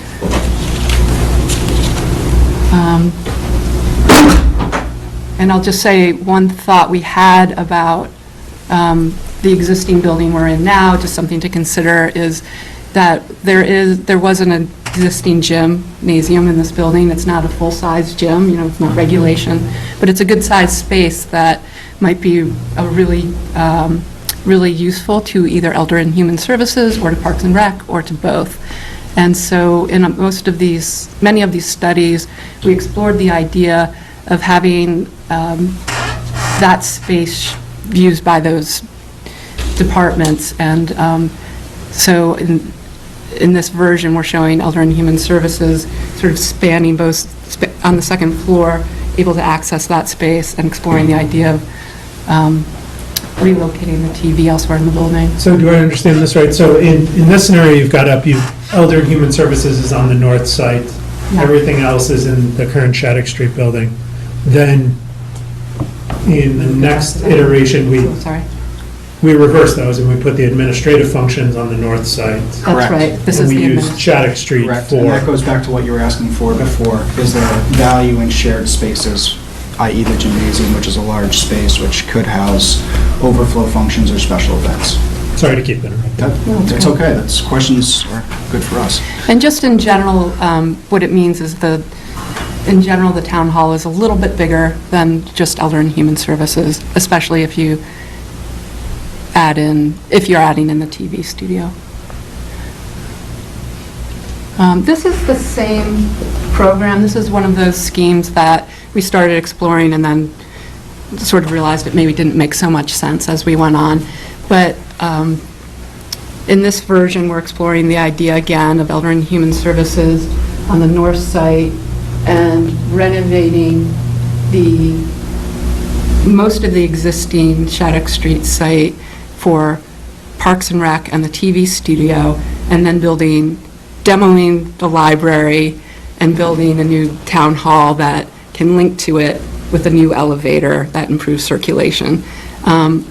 It works, it might work better, it might make for more purpose-built spaces, but we also recognize that it's probably not the most efficient way to get where you need to go.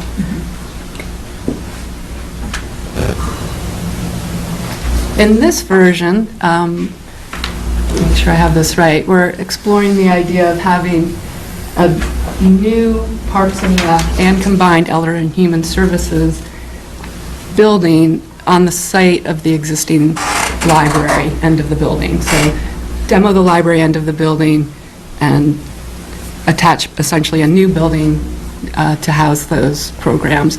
That would probably need to be a 3-story building based on the footprint that's shown. And in this version, again, we're just playing around with quick ideas. It was the most extreme. What if Shattuck Street was no longer to be used, but instead there were 2 new buildings constructed, one for Town Hall and one for a combined community center that was both Elder and Human Services and Parks and Rec. So scrape this one off, Yeah. build what we want. We believe in exploring the full range of options. Again, these are corresponding floor plans. The only difference between this sort of town hall floor plan and the one you saw before was that it also includes the TV department, so it's a little bit of a bigger footprint. This is an example of a combined single-level Parks and Rec, Elder and Human Services building. I said single level, we're only looking at one level, but it would be a 2-story building. And those are the schemes. We're more than happy to revisit all, and very interested in your feedback. Going back to 255 Great Road. Sure. Besides the space, is there, I just missed it, is there something that's critically wrong with the building that we couldn't renovate?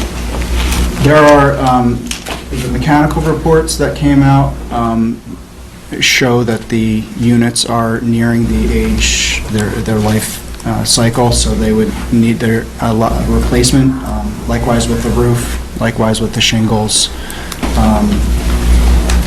The construction of the building is showing more signs of wear than we typically would see even on this building. And there were some items that were unknown to us because we didn't do any destructive testing. But we did find some items that would need to be further evaluated by a structural engineer and uncovered. Given that, I think that it just steered ourselves away from being a realistic opportunity based on a number of quick factors.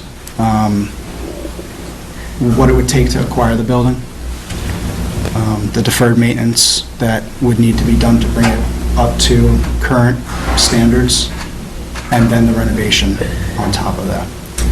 Also, the Mr. siting. Chairman, can you speak up? Yes. Also, the siting of the location as it relates to the campus feel that we heard. during the Well, department. I agree with the campus fee. I was just thinking of the total cost along the way, that would it be possible if we were to purchase that building and take two departments, whether it's the seniors and the parking lot, put them there, would it open up more space here without going down further and building up another whole building? That was my only thought. So you wouldn't get Parks and Rec and Elder Human Services in that space, based on the desired square footage. It's 20,000 square feet, and the target for either of those is roughly that. Mr. Chairman, we can't hear him. He keeps dropping his voice, we can't hear him. Okay. I mean, why don't you guys come on up here? There's lots of seats right here. Yeah, it's hard. So yes, we have explored some test fits of the building and have, one program, Elder and Human Services, might fit there. Many aspects of what we call town hall might fit there, but you'd have to make some sacrifices of some other programs being elsewhere. I think it was a big part of it, as Brian was saying, was location, and sort of the shared amenities that you have here was one of the major questions from our point of view that we thought were one of the things we thought were potentially problematic for it.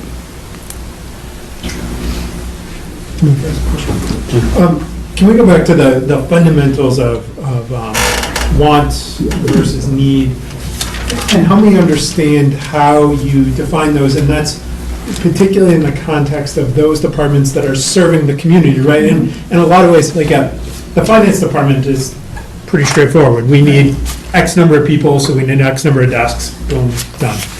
How do we go about defining the needs? How did you go about defining the needs and then the corresponding space for those departments, primarily Elder and Human Services and Recreation, that are really driven by what the community wants? Yes. Well, as we said, we conducted interviews, we looked around, and we tried to ask maybe the same question from different perspectives.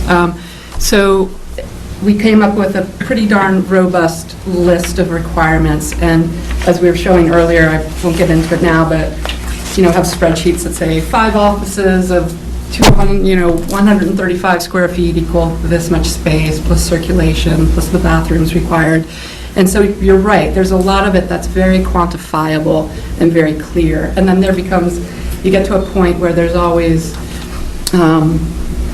more to learn and more that I think that can be negotiated. So with Elder and Human Services and with Parks and Rec, that's, you really identified it. There's a lot there that I think we could dig into and see what we could share, but I think what we're representing is a fairly realistic amount of space for each, because, for instance, in the first slide, you might have remembered, we saw Parks and Rec, 6,000 square feet for a new gymnasium.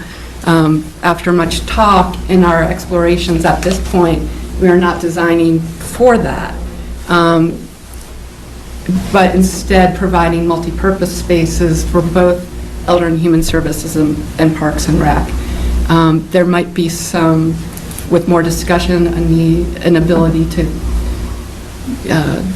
use one space for both. But right now, based on what we've heard, it seems like one program, for instance, it might work out great time-wise. The seniors are busy while the kids are at school, the kids get out of school, and the rooms free up for them. That's terrific, but in some cases that just doesn't work so well. Right, so we don't necessarily want to count on that. Yeah, Correct. and you can't always share the classrooms for the kids with the sort of program rooms for the seniors. That, from our experience, just hasn't worked. They kind of need their own devoted spaces. But there are some spaces like that, multi-purpose space, and in some ways, we've tried to think that through as we've gone and say, okay, I'm not giving, this department 2 of these multi-purpose spaces, but I'll give them 1 and they can use the other departments. Because we actually have 2 departments that each need 1.5. Yeah, something like that. So we've tried to look at it in a realistic way. That said, there's always more work to do, and I think we can sharpen our pencils, with more discussion. Another process-related question. So you got a sense of what the department heads need. Have you now circled back with them and said, okay, here's what I heard, here's what it looks like? Does this manifest what they're thinking of, or how does that process play out? Well, we've circled... Some conversations with some Yeah. departments. We have circled back to clarify, at least with a couple departments, to clarify what we heard and make sure we were on track. We haven't shown them these diagrams. Felt like we should get that direction from you. Right, and I guess my general sense is we're going to pick on the finance department because it seems easy, right? You know, this number of desks, maybe there isn't a lot of circling back necessary there. I would think some other departments, we may want to make this a bit more iterative. I mean, certainly this is probably the opening salvo in exactly that. It's exactly that, and it's to show where we are currently, and it's not in any means a schematic design of any of them, quite frankly, which you would get to that level. That would be the next level, but we can't take all of these schemes to that level. So Sure. I think what we wanted to do, present to you where we are currently, garner your feedback, and maybe allows our working group to focus and hone in on maybe a preferred solution.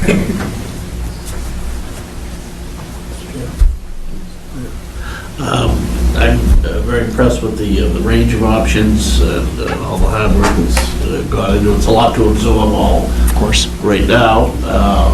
But you presented this information in a format that I think I can see.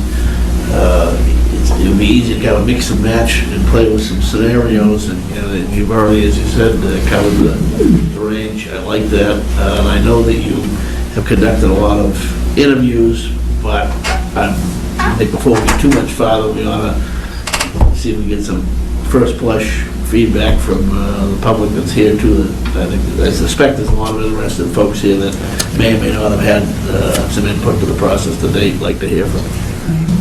So if I could just make comment, if you, Mr. Chair, because I was on the working group that worked with the architects and Nina, myself, and Chuck for the past few months on this project. It really was a deep dive, and we really wanted to bring forth a comprehensive analysis of the information and just, show that we left no stone unturned, so to speak, and just wanted to really provide a comprehensive review of the options that are available to us. And it's certainly not an easy process, given the complexity of the departments and the building and what we have before us and who we're working with. So I appreciate your report and the work that you've done with this presentation, and certainly a lot more questions are going to be asked, and we're looking forward to hearing input from the public and the people that are here and seeing which direction we want to go in. Personally, I have some thoughts which I don't want to share right now about a direction, but it will be interesting to hear from the public about how they think. So, Chair, if I ask one more question, which I think could illuminate some of this. What is the plan in terms of fleshing these out with approximate dollars? All things sound great. Right. And it's easy to compare and contrast. Oh, I would certainly prefer the Lamborghini to the Ford Focus. But now we start talking dollars, and it turns out the Ford Focus gets me around pretty well. Right. Well, I mean, so I think one of the ways that we approached it in our discussion was certainly to look at it from a phased approach. Okay.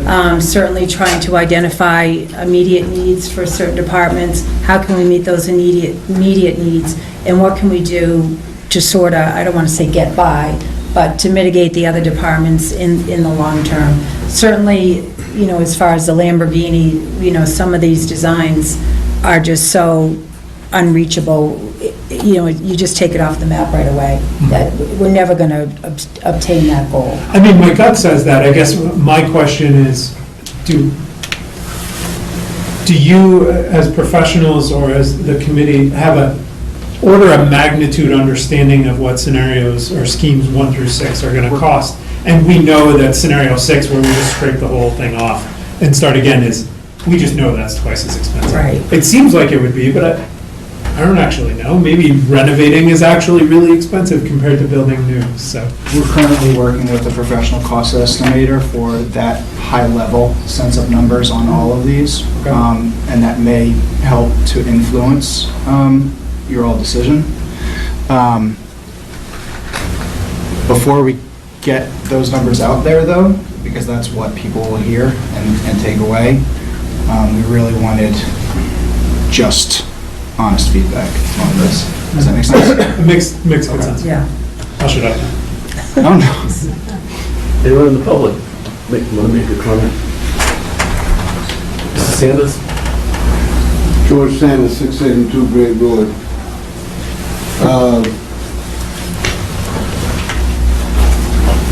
As a member of the board, the space committee, and as a taxpayer, I don't think this report here tonight did what the anticipation was that was coming from the committee. I find that the information, you can't compare this building structure-wise with 255. I got that much common sense about that. There's probably a long thing that's built in '88. This building built many years ago, before '88. But it seems that what you could do with the space with the library, to convert the library as to what could be put into the library, knowing that there's probably other stuff you could do from the library back this way, but I didn't hear what we could do with the library as a whole, as to what could we put into the library. What's in the town hall here if the human service and the senior would not fit over there, what would fit over there? And for the 255 go, if the human service could fit over there, and what else could fit in there accordingly. I hear you making a lot of information available about park and recs.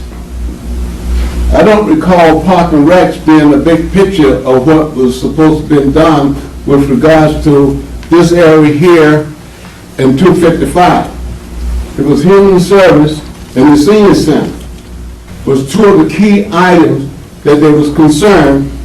Once the library moved out the building, what could we put over there? Would that fit over there? Or wouldn't it fit over there? So, I'll be candid with you. I'm not happy with the information that I hear come from this report, because I think there's information there that is sort of kind of not in the best interest. I hear like build new buildings, more so than trying to figure out what is the town able to do. We only got so much money, and there's going to be a costly situation if they do the renovation over here. That's when the library said, well, we can build a library cheaper than we can do the renovation over there.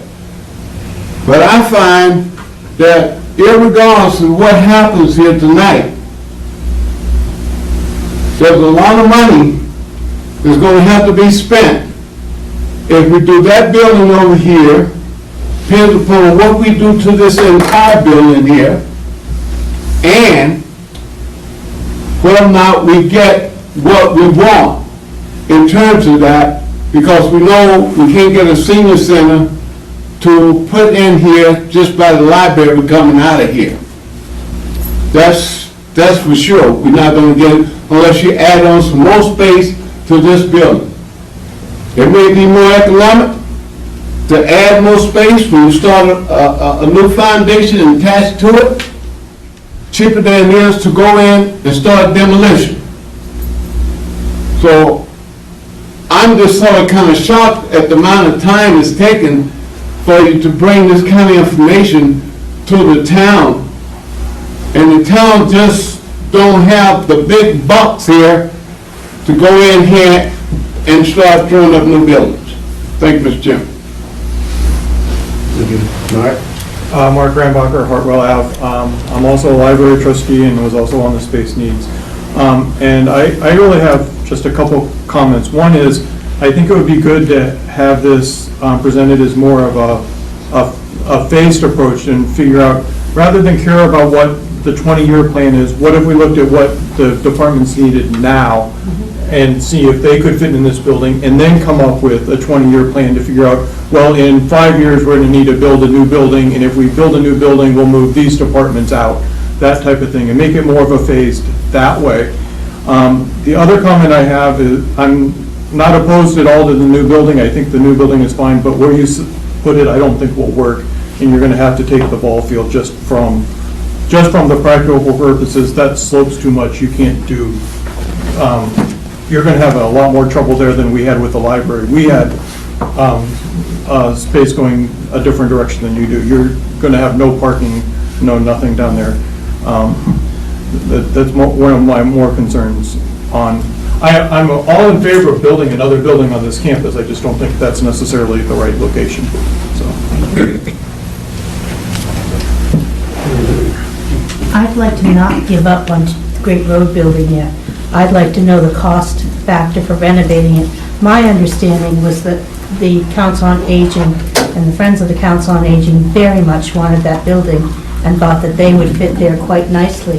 And my understanding is they like the idea of being separate, and perhaps the campus desire for campus feel may not be as universal or as strong as you are giving it.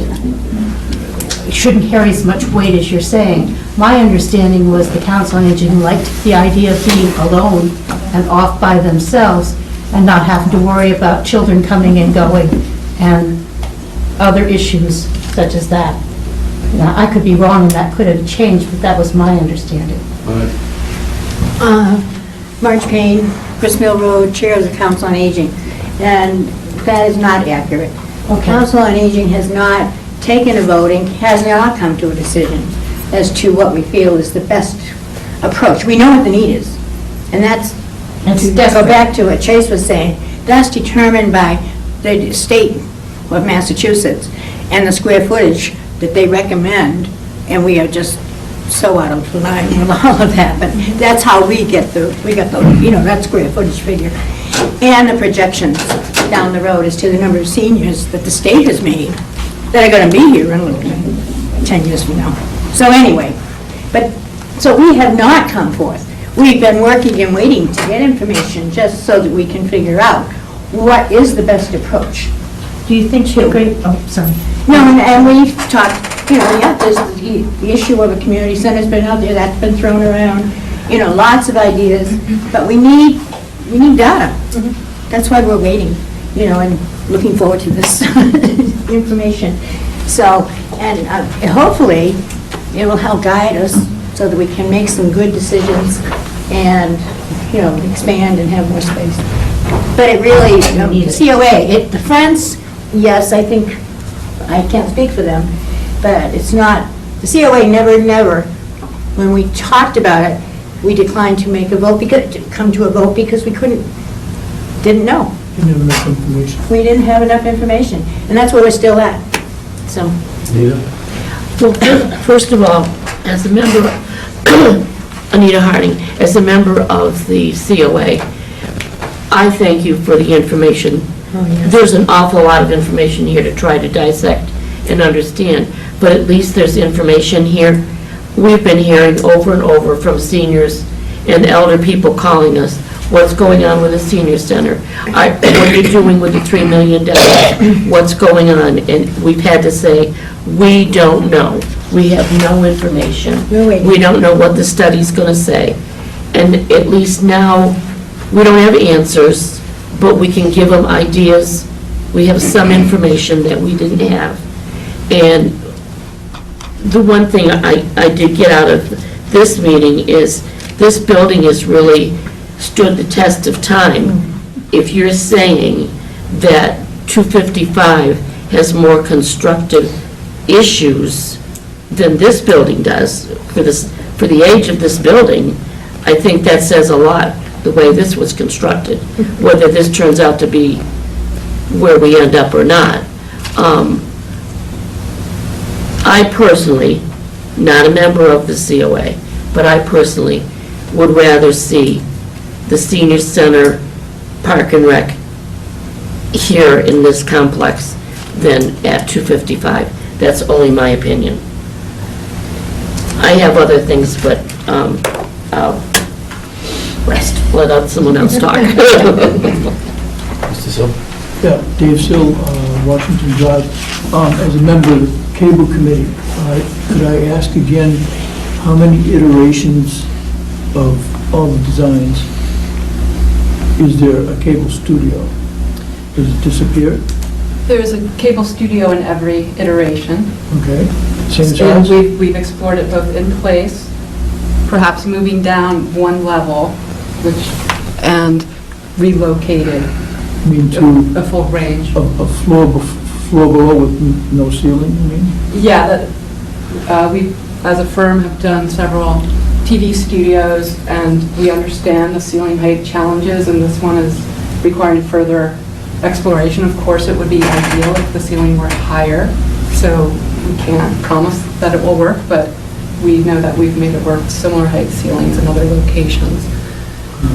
So we understand the infrastructure is costly that was brought to this structure, so we respect that. Correct. And your square footage out of the department interviews did increase ever so slightly, but it did increase for What was asked for? Yes.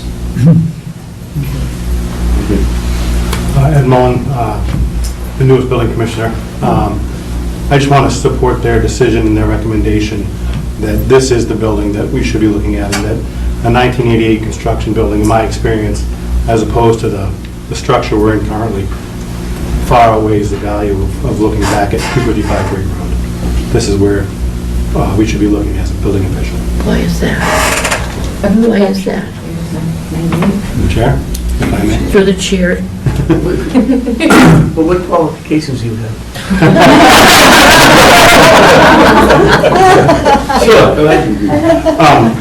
So, in 1980, the construction and the materials used were sometimes insufficient or wouldn't stand the test of time. The structure will certainly continue to exist with lots of renovations and rebuilding, but a construction like this, where it was meant to last, and it has lasted, it will continue to last. Again, it will need some upkeep and some renovation, but their determination, in my opinion, is spot on, that this is a better building. But things don't fit. Sharon Corbin, Lawrence Street. Thank you for your presentation. We've waited a long time for this. I just have a couple of comments. A, it's really hard to see. It should have been made larger. Your diagrams should have been made larger so that we could really focus on what you're trying to tell us. Because to visualize it with this little print was really hard to construe. I appreciate the fact that you've done several different scenarios, and I look forward to really researching all of them. But I'm hoping that in your next presentation, you vocalize yourself louder so we can all hear, and that you make your graphs larger for us. Thank you. These aren't available at the website. I'm just going to ask. We will be putting them on the website. We'll revise tonight's meeting packet and include them. And Mr. Chairman, if I may, I would say, in fairness to LLB, I don't know that, as though that they really, I didn't necessarily share with them what our audio-visual and various scenarios were, so in fairness to them, I'll also say, I see a large difference in the coloration of these two screens, and I have sent a note to our technical staff and to our community television department asking if there's something that can be done about this screen, because this is clearly, never before have I noticed such a difference. But It's a big difference. And you'll certainly see in the, because I have the benefit of having it in front of me, it's much easier to understand right here. And much easier to see the color. For public meeting purposes, this is not too good. It just, I want to get on record, I don't know if this came in the conversations you had, speak somewhat to the 255 Great Road, that one of the scenarios that was imagined as was a short-term fix for the Council on Aging because it wouldn't require a whole lot of work to accommodate that in the short term, whereas some of this stuff is going to take years to get done. And there's always an opportunity that we can get into that site to address their needs in the immediate sense, and then flip it later on as we're building a bigger complex down here. I think it would be- I'm not advocating that as much as I am making sure it's not lost track of in the Understood. deliberations. I think it would not be money well spent, but I think that the cost estimates will probably shed light on that. Okay, well, had that come across your desk at any point, What's that that? idea? Because that was talked about at one point. As a swing space? Right, Yes. okay. Okay, quickly, we're gonna wrap this up because we're behind. Just one last one. Let me throw out the question for maybe Ed or anybody else to answer. This building sometimes is considered as one building, or sometimes it can be thought of as three. So is there any kind of an answer to whether it's one or three? No, it could be important. And I'd just like to throw that question out there for an answer down the road somewhere. I will say that we're breaking it into 4, just to keep options open and flexible. We've explored it as an entire single building and tried to explore ways of improving circulation through it, and also been open to the ideas of, trying to decipher maybe in certain schemes that certain wings aren't helping, and maybe that space could be better used another way. So I think we're analyzing in a way that allows us to be flexible and think of it as one building or as 4 segments. I don't get the 4 part because it was built in 3 sections. Yes, I understand. We just broke out the multi-purpose space from the wing that was built at the same time, just for ease of, because it has a gym in it and it's a kind of distinctly different type of space. And because circulation through it is very difficult right now, it's very challenging. So let me leave it to the question, can it be considered as 3 separate buildings at some point? Just keep So, that in mind. maybe the clarifying question, Mr. Chairman, is whether we're asking in terms of code compliance. Is that the direction you might be going? Perhaps. I would defer to the building commissioner and to our architects, but I would assume that it's one building in terms of code compliance. When you hit certain square footage, or you hit a certain amount of renovation by the assessed value, I think the code views it as one building. Yeah, we would have to evaluate that further with the code official and the code and understand what spaces are going where and what those separations, if any, are required. Fair enough. Yeah. Thank you. Get one more. One last quick question. You said you did some hazardous building material surveys. Several of your schemes involve significant renovations to, and potentially even additions to this building. Help me understand the findings of the hazardous building materials survey. Is it cost prohibitive? Does that indicate that it is cost prohibitive? It's not, and it's not widespread. The report, I don't want to speak over the report because the report should stand on its own. But there are quantifiable areas that are able to be abated relatively. So a bit of asbestos, a bit of lead. Correct. I don't believe lead paint was found. That's good. I want to thank you very much for moving in the right direction. I know we want to wrap this up, but I know that from a next step perspective, does the board have any further feedback on the schemes that were presented this evening? We heard feedback from the public, but I don't know if there's any guidance that the board or direction that the board wants to give, especially in thinking, I know we're short on time tonight, but especially in thinking about the time between now and the warrant closing, if there's an opportunity to try to take a next step, it would probably be helpful for some further guidance from tonight's meeting. Well, I'm not prepared to. No, I want to get a copy of that stuff and digest it. Fair? I will offer this comment. I really do like the single campus idea. Within the schemes that present the single campus idea, I'm going to be more swayed by the cost to achieve meeting our space needs. I'm fairly agnostic as to how we get there. right? Can we get there, and how much is it going to cost to do it, and what is the timeline that we can do it in? Sure, I'll have any one of these that address our needs. Right. Thank you. Thank you. Thank you very much.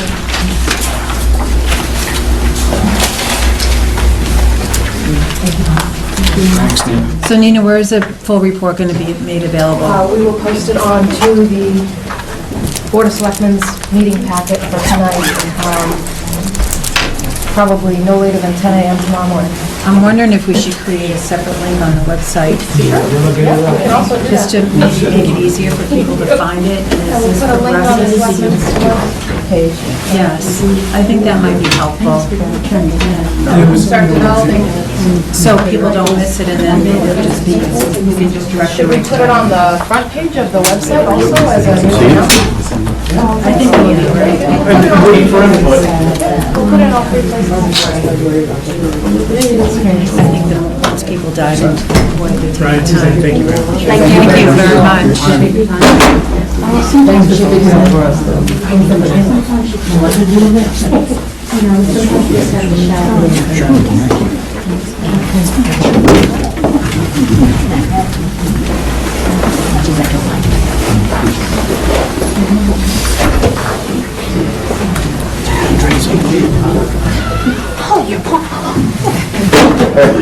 We have to move on. Item number 8 is a continuation of the earth removal hearing, 64 Spectacle Pond Road. We need to reopen the hearing. Move that the board vote to reopen and immediately continue the soil removal hearing related to 64 Spectacle Pond. Second. Motion made and second to reopen that hearing. All those in favor? Aye. Okay, what new information do we have? And I don't see anyone here representing. I don't see anyone representing either. The only thing that we have is the existing plan, and I tried to drop it into the presentation here, but I see that this too isn't coming out very good from an image standpoint. This is something that we were emailed today. This is the one we got today? Correct. Beyond that, I'm not aware of any further information that's come from 64 Spectacle Pond Road or their representatives. And just so you know, Kelly, I did get your information, it was passed on to the board. I didn't print them all out, but I do have the pictures that you had here. And Joe, if I can comment on those, I tried to be very gentle our last meeting when I said that they needed to take a look at their erosion and sedimentation controls, and strongly suggested that the applicant revisit those and bring them up to the standards that would be expected if they had a permit to do this work, because that's what I saw when I went by there. Those things are a disaster. And They weren't put in properly at all. no, and it tried to give the applicant or potential applicant a certain amount of grace there. And it doesn't look like, if those pictures are relatively recent, it doesn't look like Those were anything from was last week. was done to address it. So as far as you're concerned, I've already raised it with them that their sedimentation and erosion controls are not doing any good on top of it. And I guess my question is, I can understand the frustration, because the party that should be here is not even here to explain, and sending this for us to take a look at, it's hard, and I've looked at drawings for a long time. It's hard for me, it's so small, to realize what's What going are on. our enforcement options Right, at this point? I exactly. think we've I been think played enough to this already. point, and that's Right. enough. We've played badly. Yeah. Yeah, no, I think enough already. So what are our options? I'm happy to contact town council and get a written options and written recommendations for us to consider at our February 10th meeting. I was wondering whether the building commissioner had any advice on that. It's under the select board's jurisdiction, so it's town council. So do you. Before you had time, though, it was bounced over to that department. Oh, and- I'm happy to take it on. I'd prefer 2 weeks in on the job to speak with town council before I make any. No, and I Yeah, appreciate that. but I'm happy to. I just wanted to know, let you know that it didn't come to us, actually, it was bounced around, and Right. we found out, I don't speak, for the Dutchess, I would have never known about it, so. In lieu of waiting 2 weeks to make a decision, though, can we empower Joe, That's what I was based on gonna town suggest, council's exactly, recommendation, yeah. to take some affirmative Keep us action? informed, but go ahead and do what you need to do, you know? So I would recommend that the I mean, if you're looking to go to that, in that direction, I'd recommend that the board vote to authorize Joe to make decisions on behalf of the board as to enforcement regarding the 64 Spectacle Pond Road earth removal matter. So moved. Yeah, second. Okay, I'll be in contact with you and town council, so we can try to get something done right away, because this is, The understanding, obviously, you'll keep us all in the loop of what's going on, you know what you're doing. I'll let you know right away. And I'll probably be contacting you too. Happy to be in the loop and anything I can do to assist. And I'm sorry to, Once all the engineering does get done, who's going to oversee that it's done properly to fix the mess? We have staff on, whether it's the building commissioner or our public works director, we have qualified individuals who can have, as a third-party review, so to speak, or our party review, so to speak, can probably review what's been presented from an engineering standpoint, what's been done in the field. and if your knowledge too, somewhere in the contacts, I think the current owner made some comment that the same company that took all the gravel up would be the one that would be solving the problems, and I'm not keen on that either, because I think that gentleman knew exactly what he was doing when he did it and circumvented. Yeah, that name was in the Bright Corp. Yeah, Bright, the Bright Corporation. So one of the things I want to make, I'll talk to town council. Breitmeyer, for the record. Yeah, Breitmeyer. The company's called Bright. Yeah, Breitmeyer Corporation. But then, Yeah, I don't know if we can dictate the construction company that they use, but we can certainly ask those questions. I'll ask those questions. I just had a problem involving the same company that knew what they were doing and went and did it. Mr. Sanders? Mr. Chairman, George Sanders, 672 Gray Road. When they take soil out like that, don't they have to specify where it's going to be dropped at? When they take it out, don't they have to include in the permit where they're going to dispose of it at? I don't think we have that in the permit where they're putting it. I think we definitely have regulations on the number of trucks and things like that, and having it being engineered ahead of time, all that's there, but to my recollection, I don't think we have something that says, let us know we're You're going gonna be talking to council anyways. Yeah. I thought that was a requirement in the state that you have to state where you're going to dispose of the dirt. Okay, we'll certainly find out. Okay.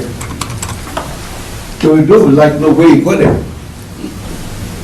So I guess we'll have a motion to continue again. Bring up one other issue. Yes, please. When John Giamo built all the houses 23 years ago, he put a catch basin in, which serves 4 properties over there, Mr. Green's being one of them. Because of me bringing this to the town's attention, he's all mad at me. He has covered over the catch basin. Wow. That's one of the pictures I sent. I was looking at the picture and I couldn't tell where the catch basin was. When Giamo put it in, he put it on the property line between the McLeods and the Greens. The actual cover is onto Greens, but it's on the property line. So after the first meeting here, that was the first thing he did, was to cover over the catch basin. So now it floods. And it's water from his property too. Okay. We'll bring this up again, but why would he cover it up when I think it would help solve the problem of getting the water? Just spite, because of being mad at me. Because if it floods enough, it goes over our driveway. That we just put in. I would hate to think but you've been working with them a lot longer than. But that's one of the pictures I sent you with the small. Like the 8 feet of silk fence there. He put that up. That's the catch basin. Go get them. So I only have 2 pictures here, but they have all these pictures, and thank you for sending the pictures. Okay. Mean guy who won this. I am riled up with it. All right, I need a motion to continue. Move to continue the soil removal hearing related to, actually, I'm going to withdraw that. We made a motion for Joe to be able to act on our behalf. I think it may have been seconded. I don't think we ever actually took a vote on that. You did No, not. we didn't. We did. Okay. There's still a motion on the table. Yeah, Was it seconded too? it was. Motion was made and seconded, all those in favor? Aye. Aye. Aye. Those opposed? Okay. Move to continue the soil removal hearing related to 64 Spectacle Pond Road to Monday, February 10th, 2020 at 8 PM to be held in room 103 of 37 Shattuck Street, Littleton. Second. Motion made and second. All those in favor? Aye.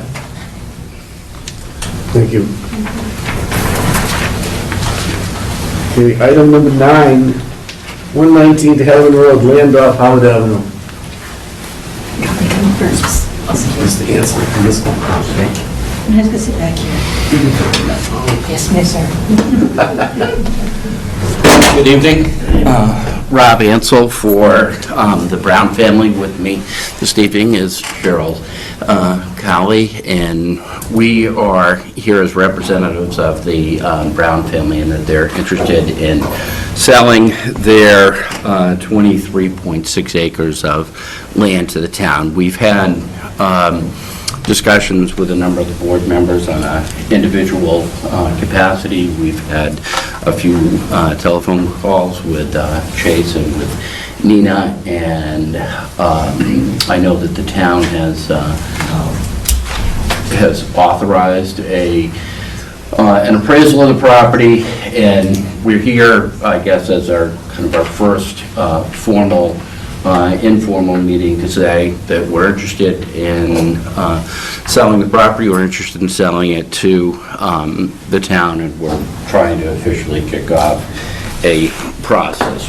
What the Browns have done on purpose is we didn't want to go through the normal Chapter 61 notice requirements, present a purchase and sale agreement to the town, and see if you were interested in purchasing the property. The thought process being that we didn't want to do it in a rushed, in a hurried manner. And Oh, we've got you there. so we've come to you and say, we do need to get some momentum, and in having offline discussions or one-on-one discussions, I shouldn't call them offline discussions, one-on-one discussions, I know that the board in the town would be interested in preserving this property. There are a number of different ways that the financing could come together for this, and I know that the appraisal is anticipated to come back next week, so. March 2nd. March 2nd, I'm sorry. I thought it was February 2nd.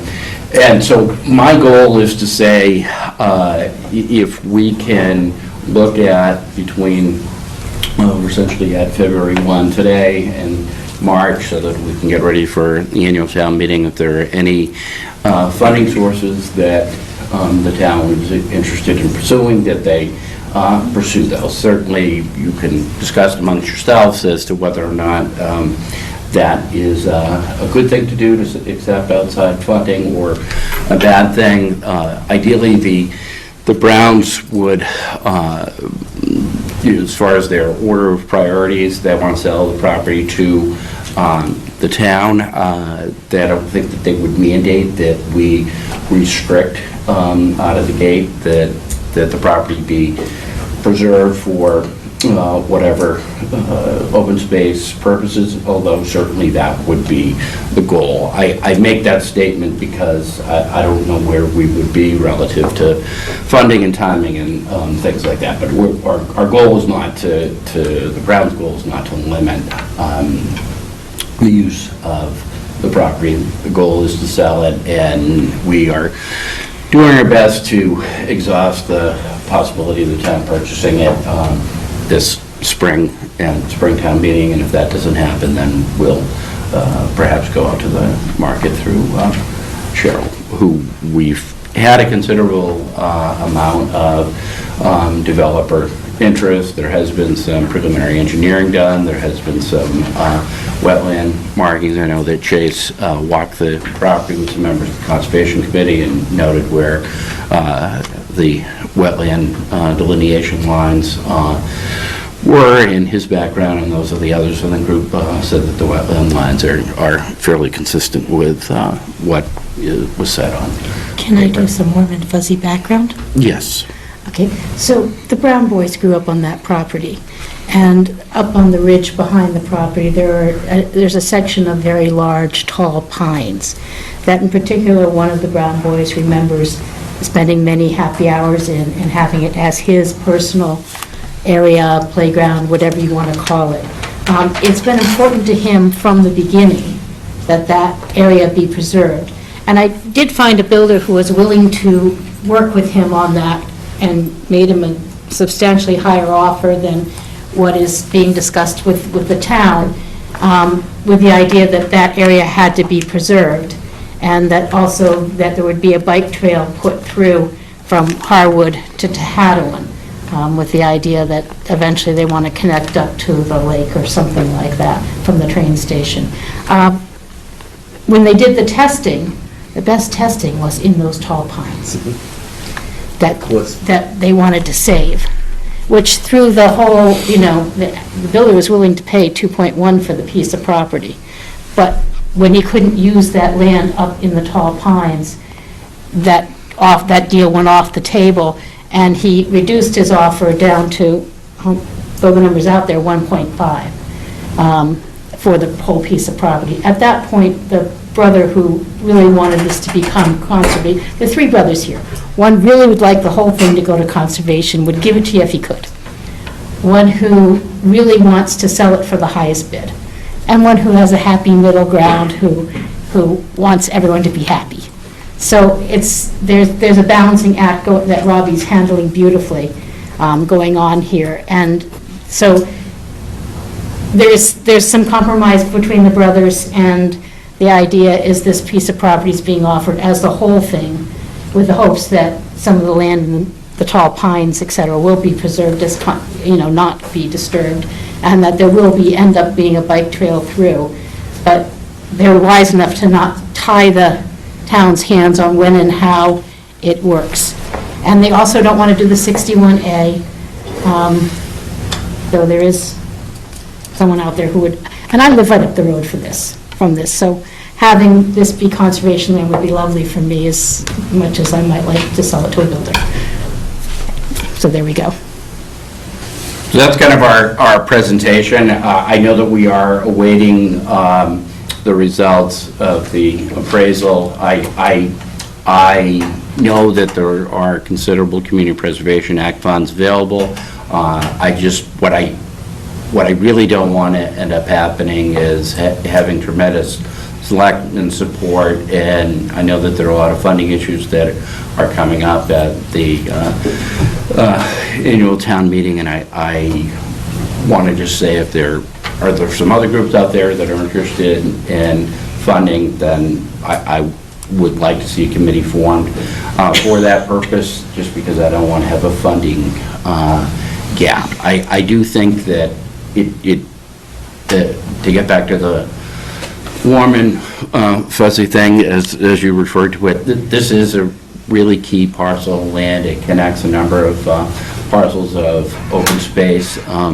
When preservation groups seek to compile properties, they really look for parcels that connect. And this connects from the lake and goes all the way down to Route 2. So it's a really large connecting parcel. It's a beautiful parcel of land, and you have, I think that between what Cheryl had said with the three different brothers, there is some compromise in not looking for necessarily the $2.5 million figure, but the need is that to make a decision to say, okay, yes, the town's interested, but finances are not going to be there, or timing's not good, or whatever, and then I think that we would go back to the notice provisions of 61. If I may, I can honestly say, I think the board is interested. I want to thank the members of the board that have worked on this, and they can probably take it from there, but I think some of the things you touched on as far as funding and things like that, I think we'll be looking at different aspects of that to see if we can come together and make this happen. And I'll chase it, Paul. I think first and foremost, I'd like to thank you and your clients for your patience as we sort of work through how we're going to get this done and get. We know I think I said it during an executive session, we've pursued this at a municipal pace. That said, I like that phrase. it's true sometimes. I think we're in a position right now, even without our appraisal in hand, to engage CPC in particular, but potentially other groups, and to start talking about it, right? We certainly know what you're asking, and that's a reasonable place to at least begin to engage that, so that it's grounded in reality. Like you said, Rob, I don't want to get us bogged down at the very last minute trying to put pieces together that we simply don't have time to put together. So we've actually already reached out to CPC to see if we can get on their next agenda to begin to discuss this with them and their willingness to help us fund it. I think we have other possible funding sources that are worth talking to. And I know that you know of those. I wanted to get on the agenda just to push those forward somehow to say, let's not end up collectively dropping the ball, which could rest on my shoulders as well. So I'm trying. I'm trying to say, let's proactively say, let's have the most amount of control. Let's do it. Reassuring, a lot of the things you mentioned, Chase indicated, we had an executive session earlier, and one thing we really had never done, although Chase and I had been out there, the board was aware of it, so we never circled back with the board until tonight to see what the interest was, period, in any scenario. And part of that involved identifying what features of the property would be important to the town. And you touched on the connectivity to existing protected properties and its potential connection to trail systems. Those definitely came up. The wildlife corridor, the headwaters of that feed Long Lake, that feed the aquifer. Those we had the water department chime in. We've had a conservation agent. And the consensus was supportive. We knew right off the bat that we're under the clock as far as town meeting calendar goes, and that the next step is identifying, and as Chase indicated, we're already in the process of scheduling meetings to identify funding resources. We had talked about, we're going to have to, a lot of it, our ability to say yes to a number will be tied to the appraisal, and as Nina indicated that, we're awaiting that on March 2nd, maybe earlier, who knows, but that's the date we're given. And on the parallel track, try to identify funding sources around a little bit of a moving target number, but it's a possibility with the need to meet deadlines for town meeting that we might have to put together an article that has contingencies in there, dependent upon some outside sources that we can't say, won't be able to say affirmatively, they're in camp or not. So be prepared that our discussions might involve some of that sort of thing. But the interest of the property has been, by consensus, adopted, and a game plan for trying to address it by this town meeting is what we're working on. I would also point out that funny little piece of land that's in the middle of the town forest. I remember Mr. Brown held on to it because it is I never trekked out there, but I'm told it is the high and dry piece of the town forest, which would be nice that the town owned the middle of its town forest. My father always told me it's just a mistake in the legal end. It could have been him or somebody prior to him, but it got marooned out in the middle of the, It never was accounted for in the registry, I guess. But who knows? It's there anyway. Yep. Good luck getting to it. No, that's where. I'm really impressed with Cloverdale's little bridges and things. Have you guys walked Cloverdale? That was actually one of the pie in the sky things, although I don't think it's actually that pie in the sky. And since Rick Finley isn't here for me to volunteer him, I'll do it without his consent. I think this would be really great to be able to connect this parcel of land over to Long Lake Park with a boardwalk of some sort, right? You wouldn't be able to do it with in the drive, but certainly an extensive boardwalk, not unlike Cloverdale, I know could work there's its way through there. a walking easement up the driveway of the property across the street that Oh, gets really? you through to, over to Proudy's Landing. Oh. I know there is a walking easement. Is that on Bebo's property? or- Yes, that there's a walking easement up the driveways, of what I'm told. I have, so it's not a bike easement. That's that direction. I think Chase is talking the other, but both have applications. Yeah, both have applications. So, you'll ask the CPC to appear before you, right? Otherwise, I'm happy, probably. I'm happy to go to them. Okay, so an individual board member would go? Yep. Okay, if, I don't necessarily see a role from our side in doing that, although I'd be glad to go. Yeah, we'll keep you informed of where that's going through the town administrator's office. I think we can also commit to keeping you informed of where we're going with other potential funding sources. And I don't have any objection to keeping you guys in the loop with discussions with potentially the trust, potentially the water department, water department, Clean Lakes, and, Corey Godfrey at the water department also oversees Clean Lakes. We're very much talking to them about, do they have any interest in helping us with this? So we think there's a few different sources here. And then we're not opposed to potentially talking to our legislative representatives to see if they have any interest, particularly with respect to the water infrastructure and water quality aspects of it, right? I don't think there's a lot of money at the state to just preserve land for the sake of preserving land, but to preserve land with function in mind is significant. So that's where we may need a certain amount of flexibility from your clients if we were to say, get an article approved at town meeting that was contingent upon receiving certain funding sources within the next pick a time, 6 months or 4 months. We could certainly work with you on what that looked like, where the town is agreeing My to brother put is getting a some. little impatient. Not I surprised. think he has grandchildren that are going through college. There's like a lot of people impatient. And my only other question is that, how do I go about getting an agreement together? Do I put myself on the agenda for a meeting after March 2nd and see where we're at? I mean, I think we probably want to have something like that as soon as we have the. Yeah, we probably have to, once we get the appraisal, have a little strategy session and then do it. Okay, so. Not unlike tonight, an executive session followed. You know when your next meeting is, after March 2nd, right? We know what our next intended one is. It would be March 9th. Okay, can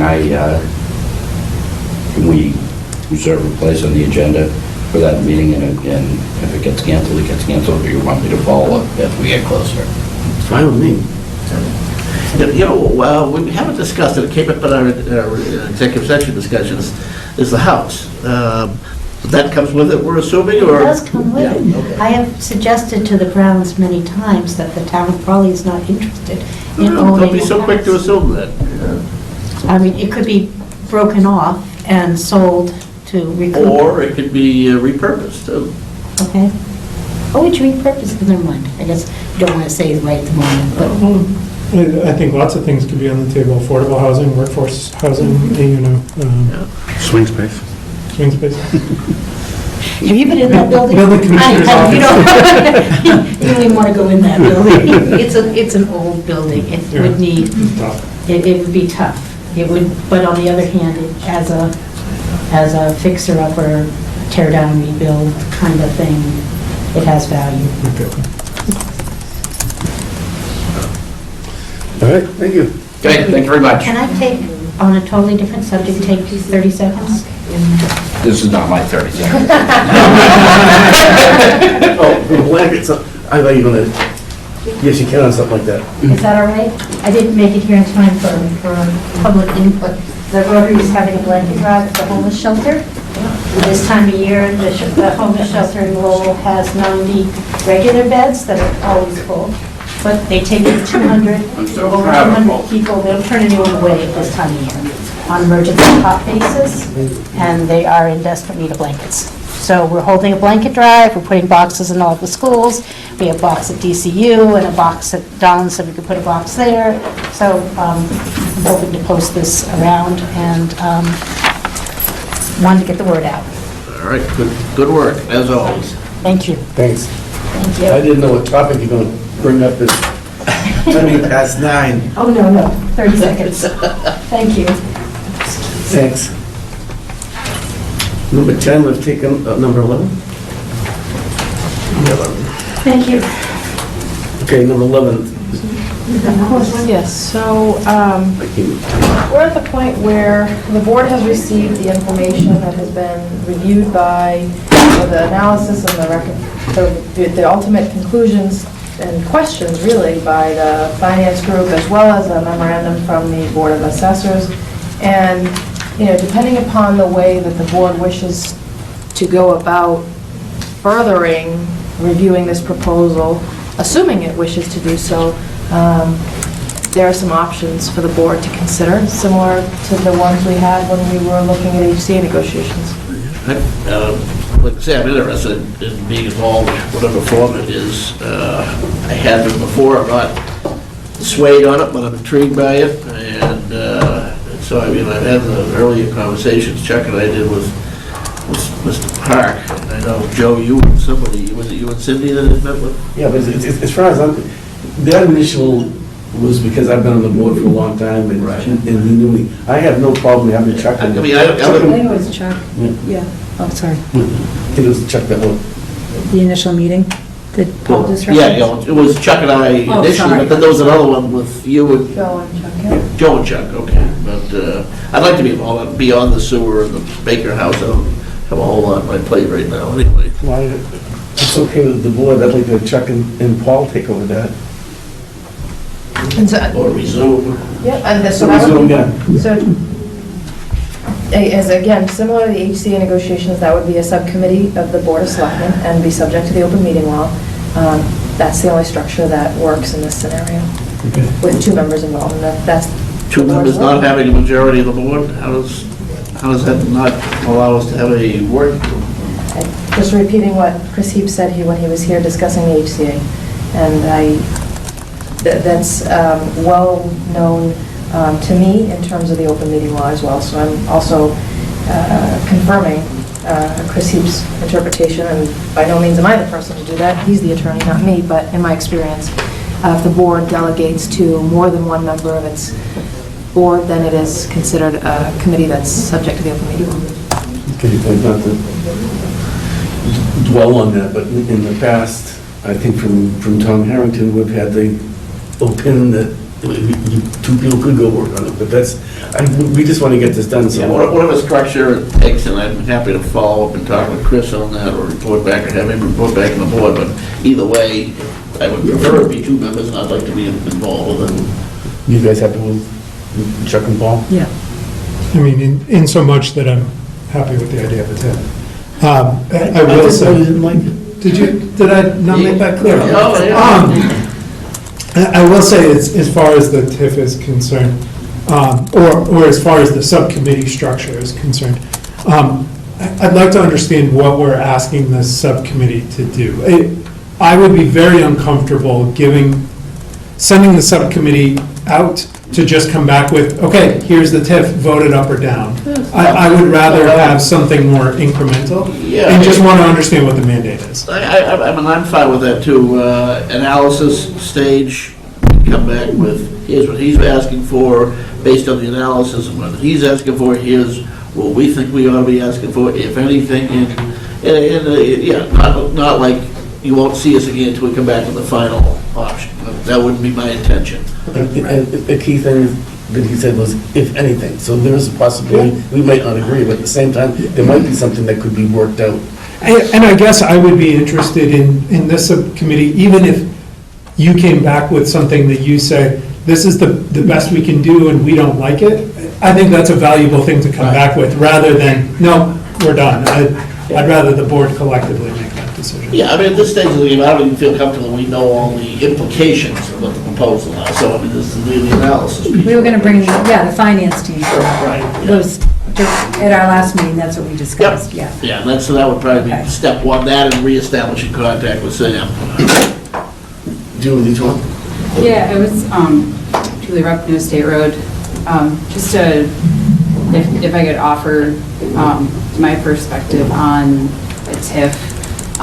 And so what I see at our hearings on conservation are, we're doing development after development after development, and visibility from the highway is paramount.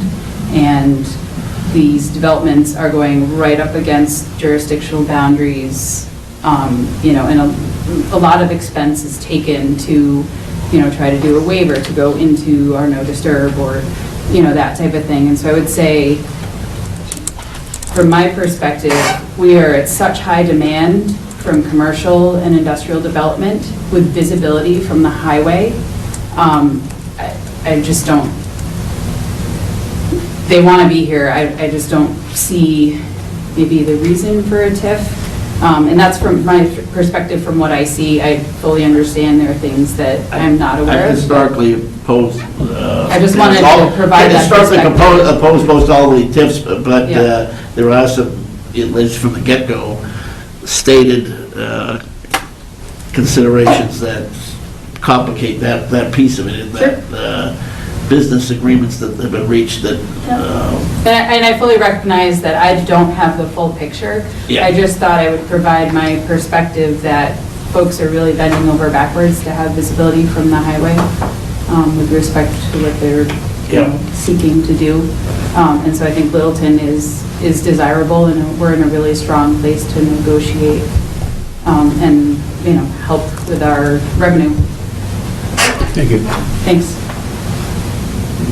So what's the motion? If you're going to do 2 or more members, it would be option 2. And I'll move that the Board of Selectmen vote to create a formal subcommittee consisting of Selectmen Paul Glavy and Chuck DeCoste, who would be subject to the open meeting law to discuss and potentially negotiate with Mr. Park his TIF proposal and request the finance director to attend all meetings. Second. Motion's been made and seconded. All those in favor? Aye. Thank you. Number 12, under the town administrator. So for the first item, for Church Meadows contract, basically, council has suggested that the next step in our process would be to review with the Matheson family, or Mr. Frank Matheson Jr., the proposal that they submitted, and negotiate certain terms as it relates to the sample agreement that was contained in the request for proposals. Depending upon how the board wishes to structure those negotiations, I think that's something that perhaps myself and town council could take up. That's something that Jenny Merrill at Miara's in Harrington was seemingly comfortable with, and I would be comfortable with, if that's an approach the board wanted to take. And, the goal would be to have something for the board's consideration at the February 10th meeting. How much is there really to negotiate? I mean, it seems like the RFP was pretty well Yeah, done. there's a seemed pretty specific section straightforward. that talks about in-kind services, and it really just needs to be detailed. Okay. And quite frankly, I don't think that there's a material amount of negotiation to be done by any means. I think that we need to finalize terms of that agreement, because it's something that's going to survive us for 5 years, or be with us for 5 years, I should say. And Yeah, so, hopefully it's not surviving. yeah, right, exactly. So we want to make sure that the terms in that agreement are terms that we're comfortable with for those 5 years. So more And- I-dotting and T-crossing than real That's the way I see it, substantive yep. negotiations. Mhm. Okay. There's no monetary negotiations that are going to be conducted, as far as I can see it. They've provided a proposal as to the amount that they'd pay per year, which is $200 per year. Unless the board wishes to try to modify that proposal, I wouldn't be looking at those areas. Really just looking to fill in the blanks as it seems reasonable to the town. What was that? I lean back to my chair. Sounds good to me. So what do you need? David? Yes, a motion. Move that the board authorize the town administrator to initiate negotiations with Frank Matheson Jr. of Springbrook Farm and prepare a draft Church Meadows management agreement to review and approve by the board at our next meeting. Second. Motion made and seconded. All those in favor? Aye. Yeah, it's getting closer. The next 2 are pretty quick. They're grant agreements. The first is for a grant agreement for the Elder and Human Services Department. Not expecting that we're actually going to sign an agreement here, so I'm not asking for an authorization, but rather that the board vote to accept the grant. Again, this is an area where we're going to change our policies and not have to bring these types of things to the board. The second one, and you could do these together or separately, is to accept and authorize me to sign a student awareness and fire education grant that we've received in the past, both for seniors and for the general grant that they have in the amount of $36.95 and $23.48. Move that the Board of Selectmen vote to accept the $1,485,000 grant from Community Health Network Area 15 for the purposes of training Elder and Human Services staff, and that the board vote to authorize the town administrator to sign the State Department of Fire Services grant award of $3,965 for fiscal year 20 Student Awareness of Fire Education SAFE program and $2,348 for the Senior SAFE program. Second. Motion been made and second. All those in favor? Aye. Those opposed? Okay, item 13 is minutes approval. Wait, 2 points to that. We shouldn't forget to vote to adopt and release the executive session. Yes, we have that in the motion, yes. You do? Okay, Yes. good, you're on top of things here. Vote and release?